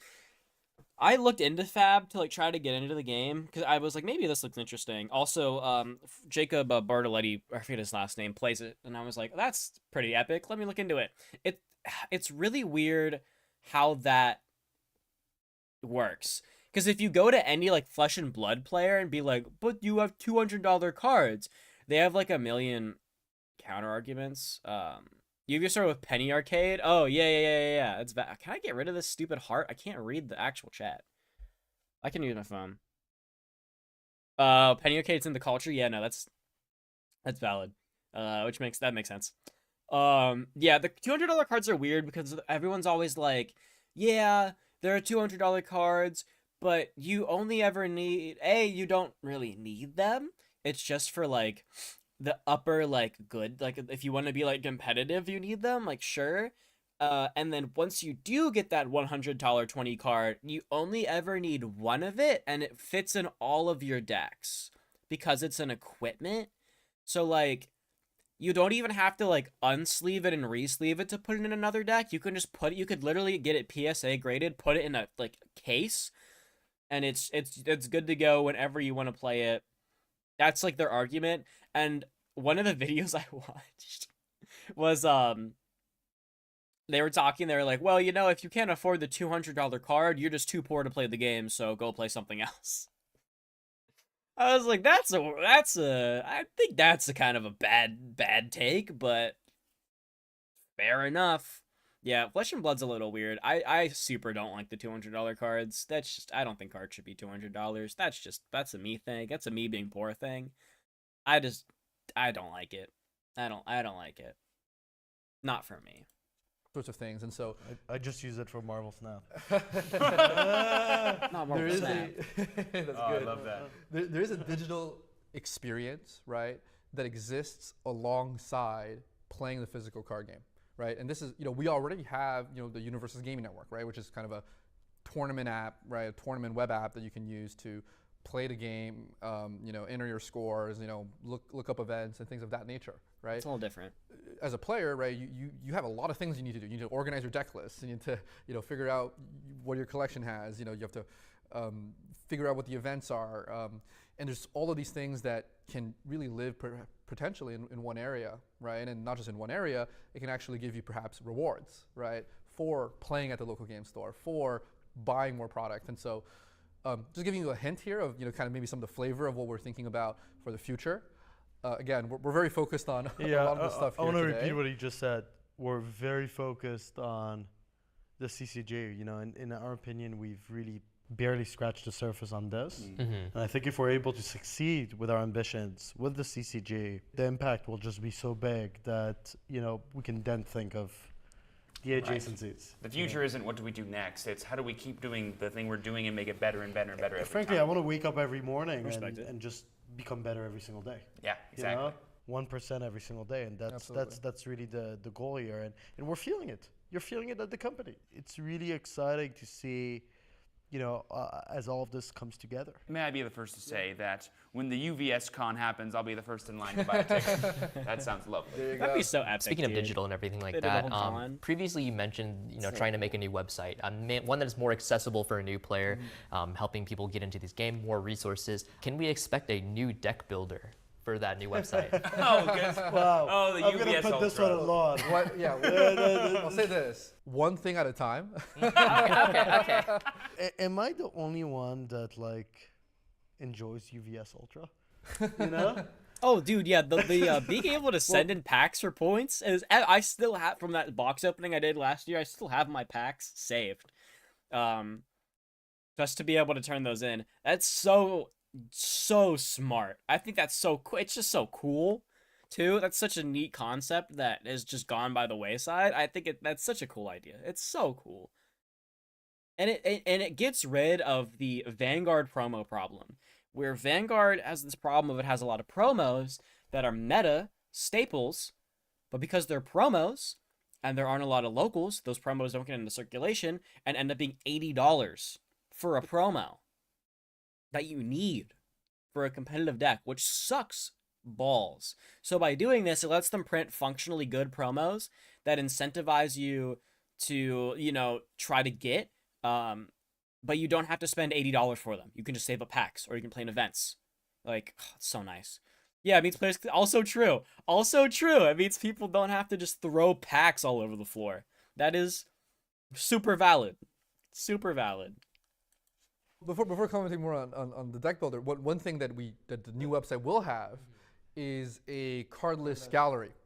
That we upload the images of our cards onto our old website, but now it'll be a card list gallery. You can filter for the different sets, different rarities, and so that is one step towards. That's the start of what it sounds like a deck builder. So, First, you need the database, then you need the compiler. Basic coding 101. Sounds like these guys are going to build it for us, Paul. Yeah. Oh, no.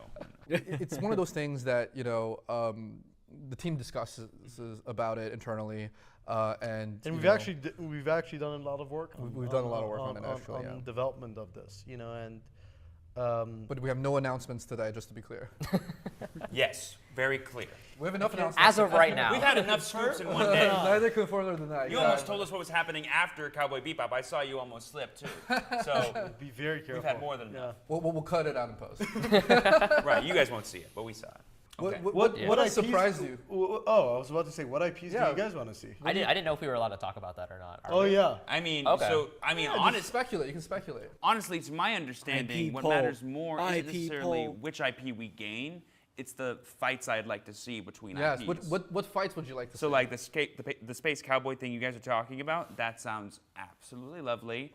A dream of mine would probably be Satoru Gojo v Kakashi from Naruto. You know, the Damn, two blind boys. cool. going Yeah, up that's a against sick each other. lineup. That'd All be my a dream come just- true. Yeah. All I'm saying is Jujutsu Kaisen, Demon yeah, yeah. Slayer. Yeah, yeah. Those two would be huge. Those are but two my- IPs my they could personal reasonably favorite, if get. it ever happens, League of Legends. That's the one I really want to see. League would be awesome. We're filming this and we're sending it to The Riot. carry Alright. keyword. There Let's you put the go. carry keyword on an attack card, y'all. That'd be so funny.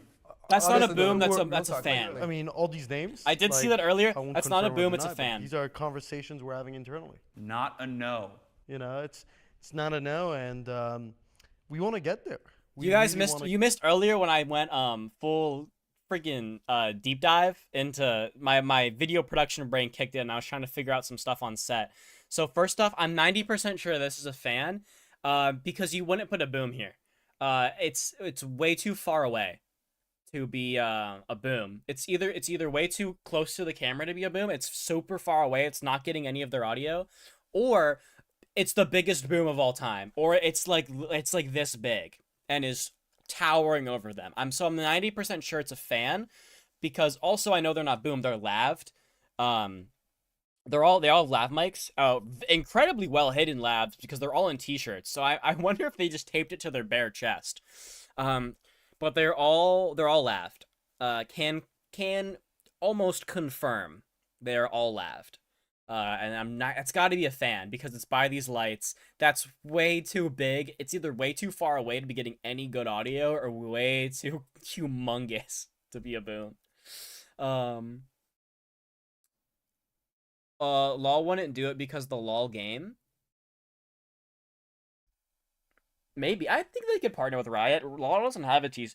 Granted, because of Runeterra. Never mind. I know you're. Yeah, right. I forgot about Runeterra. Yeah, no, they wouldn't do that. Yeah, no, they probably wouldn't do that. Yeah, Arcane Clash. Yeah, like Arcane Clash, that would be sick. That'd be so cool. But yeah, no, that's a good point. They do have Runeterra, so it would be kind of silly if they did it. But I mean, how money hungry is Riot, right? Are they like, yeah, we'll just hand this IP to somebody? Because it wouldn't. Would it detract from Runeterra? Yeah, right. They probably wouldn't. I could see maybe a world where they do, but I would be very skeptical, right? If they already have Runeterra, they wouldn't want to sell their IP to another trading card game. What was I saying? Oh yeah, a fan. I get there, and I think you said something very important, which maybe leads into a topic of how do we choose the IPs? Cuts back. Oh, that's something I super want to listen to. Wait, let me find a shot. You missed it earlier when I was like hard deep diving to figure out what was in this plant. I thought this was something. This is just the corner of the two cases. I was saying earlier, I'm like, it's 50-50, yeah. I'm leaning more towards they won't. Maybe they could. They probably won't. I was saying earlier, like, the reason you see a bunch of plants and stuff in interviews is because, well, A, they look pretty, and they add nice visual texture, but you can also hide stuff in them. 90% of the time, that's lights. We know there's no light in it, because when you cut to the super wide, there's nothing in the plant. I thought they maybe put, like, a mic in here, but it's just the corner of the cases, and I am just insane. Wait. I'm waiting. Street Fighter 6... Street Fighter 6, very plausible. Street Fighter 6 is super plausible. Something I saw someone like 6 months ago was doing a fan set of Guilty Gear Strive. That was sick. I would love a Guilty Gear set. But they could totally do Street Fighter 6. They have had the Street Fighter IP in the past. I don't know if they still have it. But they have had it in the past. So totally possible. Actually, something I want to do real quick. So speaking of IP, first off, an IP I want to see personally is Avatar: The Last Airbender. I think an Avatar set would go so absurdly hard. I think it would be so sick. I would kill for an Avatar set. Love that set. Look, yeah, right? Like that Guilty Gear thing was really, really cool. But if you want to talk about potential future IPs, here's a good way to do it. I'm not sure if you guys are familiar with Bandai's new TCG, Union Arena. It has been out for maybe a month or two and is already failing miserably. This game is failing horrendously. You can go to Japan and buy a starter deck for like $3. Ruby could be cool. Ruby would be sick. Ruby might end up being you could probably get a full set out of Ruby.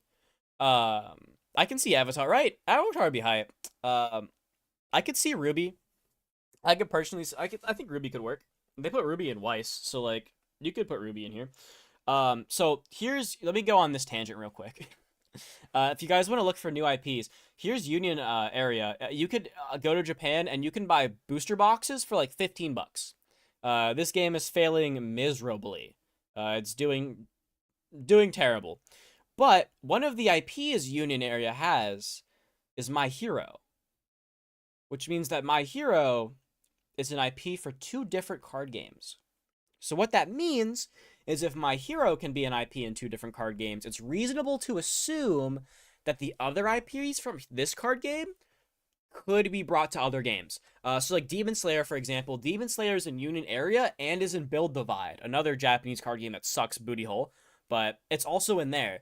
So it is reasonable to assume, and Slime is in Weiss and Union area. So it's reasonable to assume that all of these IPs could reasonably be acquired by UVS games. So a Jujutsu Kaisen set, super plausible.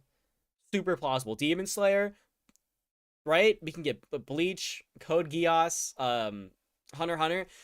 I think there is an argument to be made that all of these IPs could be reasonably acquired by Jesco. They can reuse assets? Yeah, honestly, right? So, like, yeah, when people are talking about, like, potential IPs, I think this is a very, like, reasonable source to look at for, like, justifiable IPs. Everything is in Weiss. Almost. JJK is not in Weiss. Hunter x Hunter isn't in Weiss, and Bleach isn't in Weiss, and My Hero isn't in Weiss. A lot of these games actually aren't in Weiss, which is kind of crazy. So yeah, so that's like a big thing where like a lot of people are like, what IPs are they gonna get? And it's like, well, a lot of good IPs are already in Weiss. So it's weird to see the crossover. Bleach did have a card game, and I heard it was very good. But like we could get a Bleach set. I think a Naruto set would be really cool. Miss the old Naruto card game. That game was lit. Yeah, right? A Jujutsu set would be amazing. I think that would be killer. It'd be so good. The only thing I would say is there's not quite enough for multiple sets. I think it only has enough for like 1 or 2 sets. Maybe more. It depends. I don't know how hard they're trying to reach for characters, but I think JJK might have like just enough for a couple sets. And then also they showed a roadmap of more than this. This is just like the mainline release. There's more in the future. I don't know if it's actually going to come out because this game is dying incredibly fast. It has bombed immensely hard. I want to know if I can find the roadmap. Yeah, released in July. It released like a couple like weeks ago, and it just died.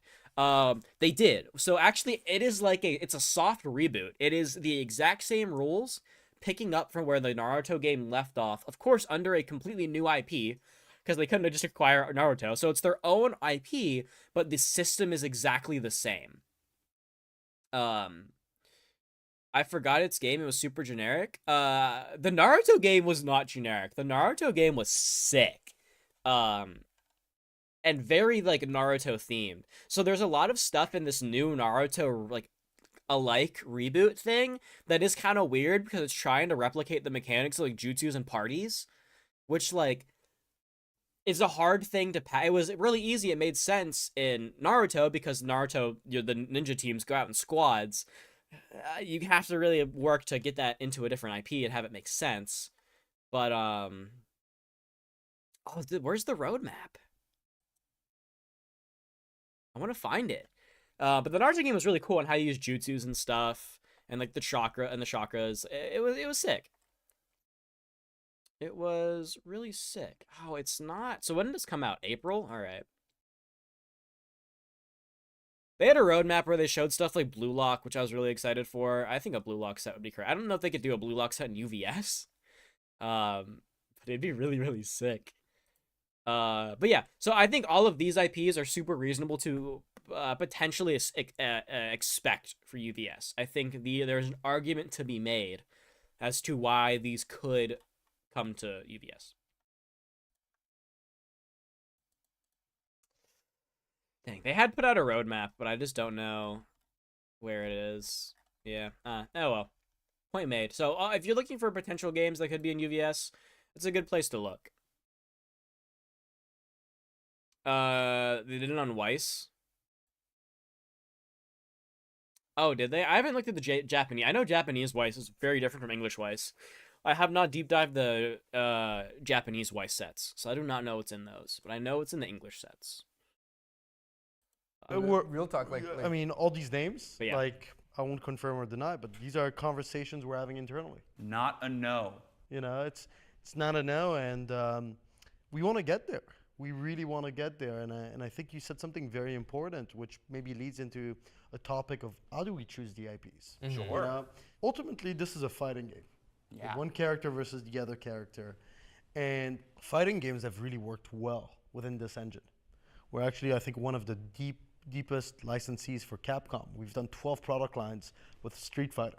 True. So Tekken, Street Fighter happen to be, franchises that work really well in our system. Mm-hmm. Okay, we've done a lot with anime. Anime continues to be a focus of ours. We have an office. You know what anime has? Anime has a lot of fighting games. There's a lot of ones, like My Hero's got One's Justice. There's a bunch of One's Justice clones. There's like anime where UVS leads itself really well to traditional 2D fighting games like Street Fighter. It also lends itself well to crappy anime arena fighters like One's Justice. There's the Demon Slayer one. There's a new Jujutsu K one. Obviously, Ultimate Ninja Storm. So it's the same wheelhouse. In Japan for a reason. Yeah. And it's to deepen our trust with license holders in Japan. And then we're going into the unknown. What if there was a character which you would never think could work in a fighting game, and we tested it out, and I think this is really, That's where Cowboy Bebop comes in. I think all franchises together. So we always think about, okay, how does this fit in our game? I think how does the franchise fit in our game? And then we think about collectability. Okay, and we have an internal metric which measures collectability of every franchise. And I really want to know, okay, do my collectors want to collect a Demon Slayer IP Right. or League of Legends IP? People would go crazy for Demon Slayer. Oh, people would go insane for Demon Slayer. People would jump at Demon Slayer. Or card. And based on America that loves Demon Slayer. combination, with the help of our product team, creative team, game design team, frankly, everyone, marketing, sales, there's so much iteration between all teams. And hey, we're able if to we got Demon Slayer, say, okay, I'd play we'll and make I'd that watch pitch it. to the license holder and take this on. And a critical stakeholder in this equation is actually our community. We put out a lot of surveys. Yep. We read the messages on Discord and Facebook, and that becomes part of the decision-making process around which IPs we pursue next, because ultimately we want Primal. to Yeah, dazzle the community. it's Primal. And so I follow them on as much as Instagram. people throw ideas at us all the time. Long enough for a couple sets. Keep doing I it think they could because, get 2 or we 3 sets listen, out of JJK. who knows? One day Demon Slayer, maybe your they can idea get will be the one ton that of gets sets out picked of up. a Yeah. bunch of So- characters. talking a little bit more about what you just said. You mentioned Street Fighter and Tekken. That's why shonen anime is so good for this kind of game, because shonen anime is built on having a bunch of characters. JoJo's would be good. JoJo's isn't Weiss. So potentially could get JoJo's. JoJo's would go hard. The only problem I would say is that JoJo's is, I shouldn't say it's niche. I think people that play Universes would go for JoJo's. JoJo's is just a very divisive anime. A lot of people either love it or hate it, and it's really either of those sides. So I know like JoJo's a little divisive. It's not, JoJo's isn't like My Hero and Demon Slayer, where you could go up to anyone on the street and be like, Demon Slayer? And they'd be like, I love Demon Slayer. JoJo's is you're either gonna get, I love JoJo's, or that show's friggin' weird, bro. JoJo's is weird. It's a little more divisive, but I think JoJo's would go hard. I think it'd be so sick. And then there's a bunch of stuff you could do with stands mechanically. That'd be awesome. I'd be so down for JoJo's. But yeah, I don't know if the Primal Kickstarter, like, released yet. I think it's still going. But yeah, if y'all like the Naruto card game, try Primal. It doesn't look terrible. Personally, I'm not a huge fan, but it's not bad. Right, and those are 2 games that just got their new titles, right? Street Fighter 6, and yeah, Tekken Street 8. Fighter 6 just Very came out, true. Tekken 8, and Have so you played either? I've played. Okay, Oh, that's what I was. I forgot I was saying stuff. Power Rangers could work. Power Rangers has a lot of stuff to work with. It has a fighting game, Power of the Grid. Power Rangers could be hard. If Netflix has it, it's mainstream enough. Well, that's the problem, actually. Netflix, like, the way Netflix released Stone Ocean actually, like, killed a ton of the hype for it. Like, the way they released it, like, Stone Ocean was way less popular than it probably should have been. Like, way less popular than Part 5. Like, when was the last time you saw a Stone Ocean meme? I haven't seen any. Like, I genuinely think Netflix getting a hold of JoJo's and then doing Stone Ocean the way they did just destroyed all the hype. Personally speaking. But I would be so down for JoJo's. I think it'd be awesome. I would love a JoJo set. But like I was saying, the reason shonen anime works so well is because shonen anime is built on having a super wide net of characters. So if you take a show more like Cowboy Bebop and Trigun that has like a limited pool of just characters and episodes to work with, that's where you get more of that Clash Deck stuff. So like JJK is kind of skirting the line. It's not a super wide cast. It's probably enough for 2 sets. I'd have to do a breakdown on it. But I think you can get away with about 2 sets. But if they did JJK, they might make it a Clash Deck. If they're trying to go for like this My Hero at least 6 sets tentpole thing, they might not. I would prefer personally doing like a Magic style 3-set block for IPs. Yeah, right? Stone Ocean just took an L because of Netflix. Dota 2. We don't talk about Dota 2. We don't talk about the Dota 2 card game. That wasn't a thing. That didn't exist. That wasn't real. So I would prefer if they did a more Magic style, just like 3-set block for IPs. I think that would work really well. Maybe 4-set and every year is a new IP. That could also work. I don't know if you want to do the My Hero 6-set, but you need IPs that have enough characters to make 3 or 4 sets worth. So My Hero works really well because you have just a litany of characters. The amount of characters is crazy. That's the same reason why like Naruto would work really well. Bleach would work very well. One Piece, but good luck getting that away from Bandai. It's just games with a super wide net of characters work extremely well. JJK it's on the shorter side.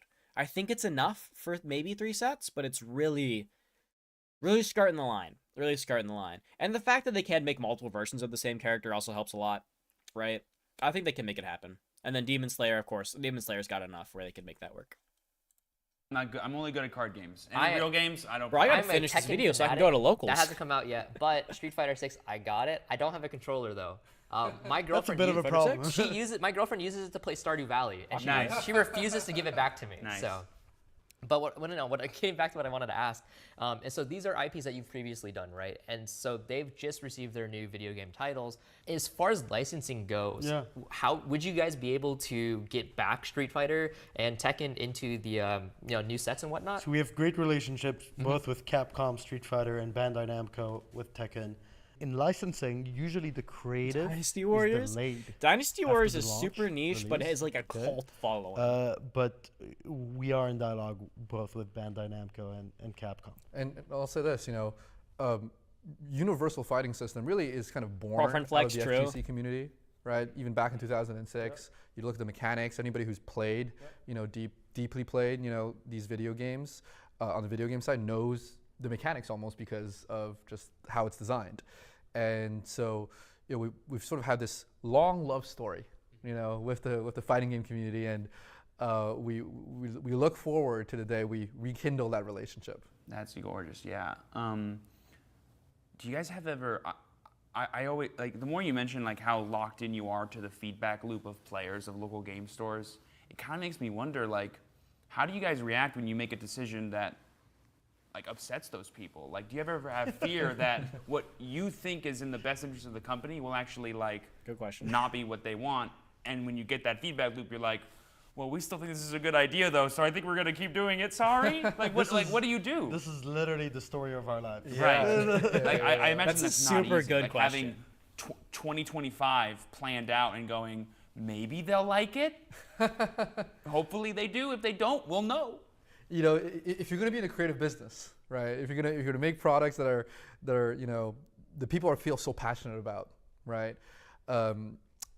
You have to be able to Katamari Clash deck, bro. We're going into the depths. Constructive We're feedback, reaching right? all the way pivot, down. right? And you can't be married too much to a certain kind of way of doing things, because if you lock in and all of a sudden, to your point, something happens, you have to be able to look at yourself and look at the team and have a conversation and say, hey guys, what did we do wrong here? Can we move past this? How do we fix this thing so that the next time we come around, we'll come out better and swinging.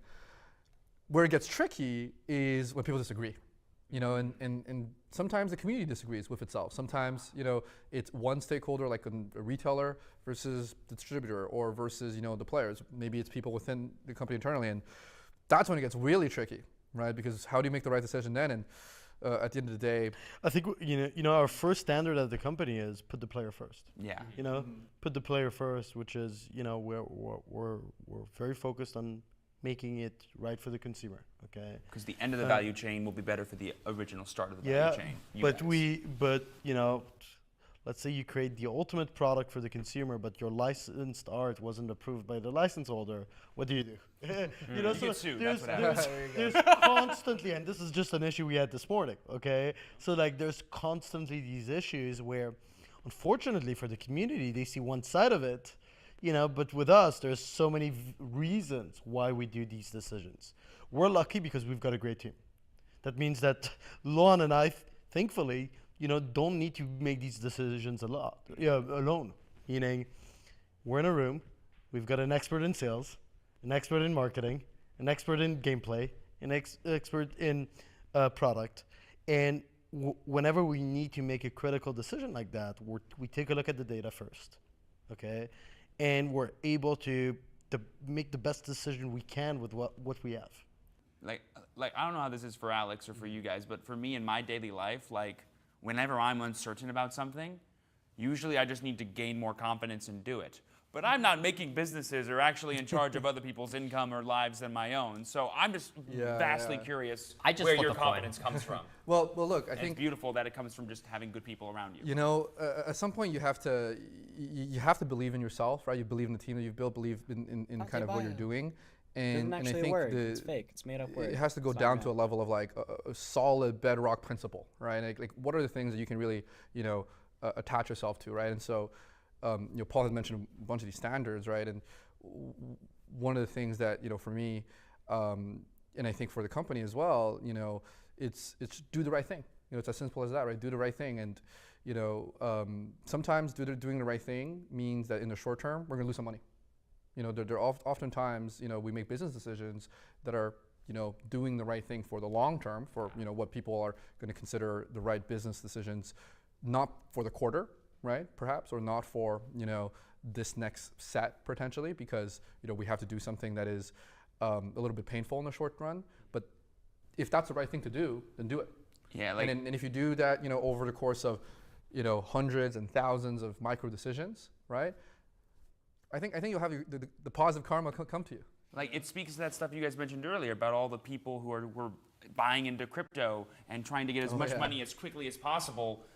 That's not how you were. You guys were patient. You're like, it's okay. Our goal is not to make a whole lot of money in 2021. Our goal is to make the best card game ever. And we understand that takes time, that takes trust, and that takes transparency. Frankly, you said something so important, which is it takes time, and we've made constant decisions, Lon.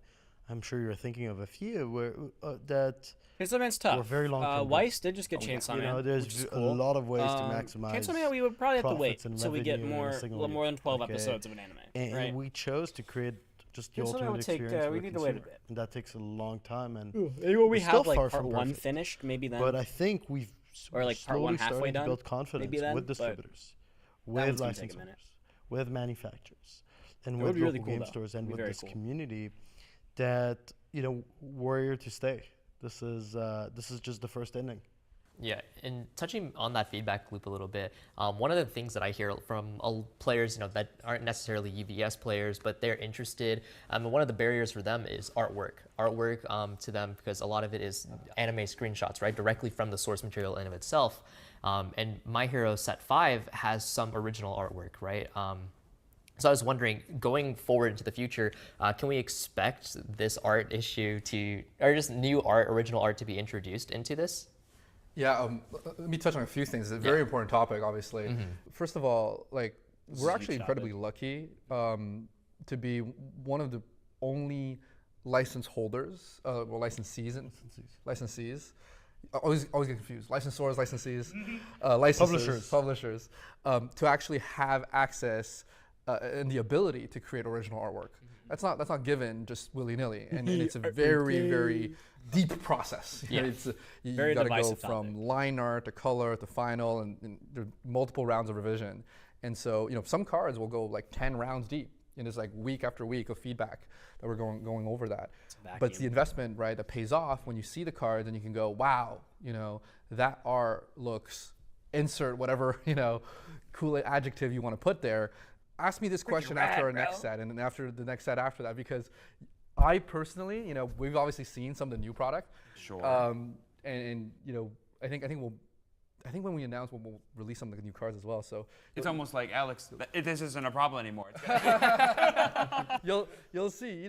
Look, part of it is every license is different as well. Yeah, I do want to say that. So one, we're one of the only U.S. publishers that has the ability to create original art. It's a complexity because the license holder scrutinizes our art approval process more.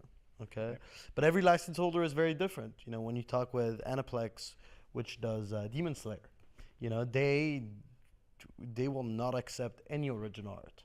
Whatever they've made in the movie, you take the screenshots and you have to slap it on a card. But then you'll talk with Netflix, for example, and they have many franchises, and they actually embrace they're all original. they're all They under would their love shirts. for you to make original art. So every license holder is different. We want to push the boundaries of what you can do with original art, and we're frankly inspired by the other card games as well. Sure. Yeah, I mean, I don't want to say too much, so I'll be careful with my words. No, don't. Hey, no. You can also see, you can see Steven's wire right here. Chat's kind of blocking it. If I move this, you can see the wire first. No one's here. Fun fact. It's just us. It's fine. We will have. I'll say this. Don't say too much. It's not your turn. One of our products that I'm personally excited about, I think Paul is very excited about it as well. I can say this: we'll have 0 screenshots. Oh. And it will be, something a little bit different. But it will be, I think one of the best looking, sets we've ever made. So I'll shut up now. And so Hype. we've spent a lot of That's time hype. talking about the future and whatnot, but is there anything else that you guys want to add on to this discussion?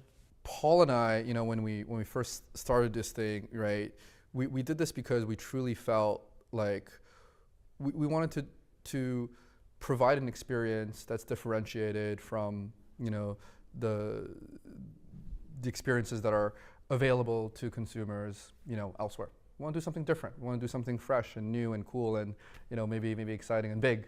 And if any of the things that you've heard over the last hour and a half, compels you to try this game out or give this a shot, we welcome you. I think you'll find in Universes a welcoming community. You'll find in Universes and UVS Games a team that cares. And so we welcome anybody out there to find a local game store and try out the game for yourself. Good luck Now finding the that's a LGS bookend. though. Okay. Banger video. Banger interview. Very good. I gotta get to locals. I'm late. But super awesome video. I'm excited to do more My Hero content in the future. Speaking of, I think my video on the card frame, I think it did. My video on the card frame just dropped. So if y'all want to go watch that, that'd be sick. So go do that. I will catch y'all later. I stream sometimes, a lot of times. Just subscribe. You'll get the little notification of when I go live. I play a lot of games and stuff. Be real honest, I don't think new players start with the company update VOD. What?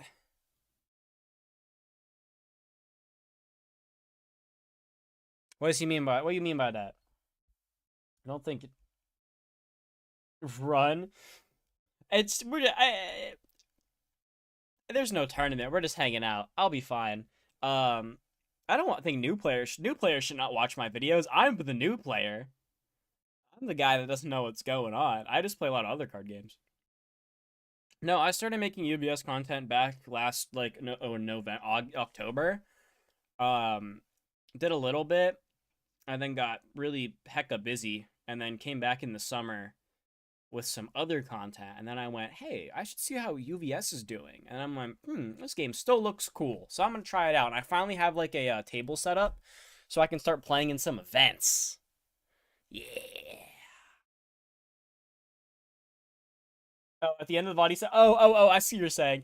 At the end, he said, if you watch this and want to try out the game, go for it. Yeah, no, that's valid. Yeah, I don't know what brand new player is like, interview with the company. But granted, I'm the kind of person that would see this and meant like a card game company talked about how to run their company. I want to watch this.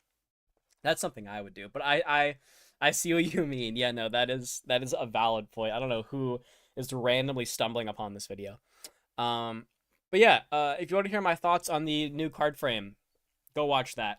And I'm gonna start streaming more stuff. I'll be streaming for sure. Probably something tomorrow of playing some video game. We can have chat decide what I play. I have a bunch of stuff I can do. And then of course I think there's a webcam weekly Wednesday that I'm gonna be playing in, so I'll be streaming that. So stay tuned for that. But I gotta go to locals. So bye guys, go watch new videos, subscribe, all that good jazz. Thank you for hanging out. It was very fun, and I will see you guys later. Goodbye.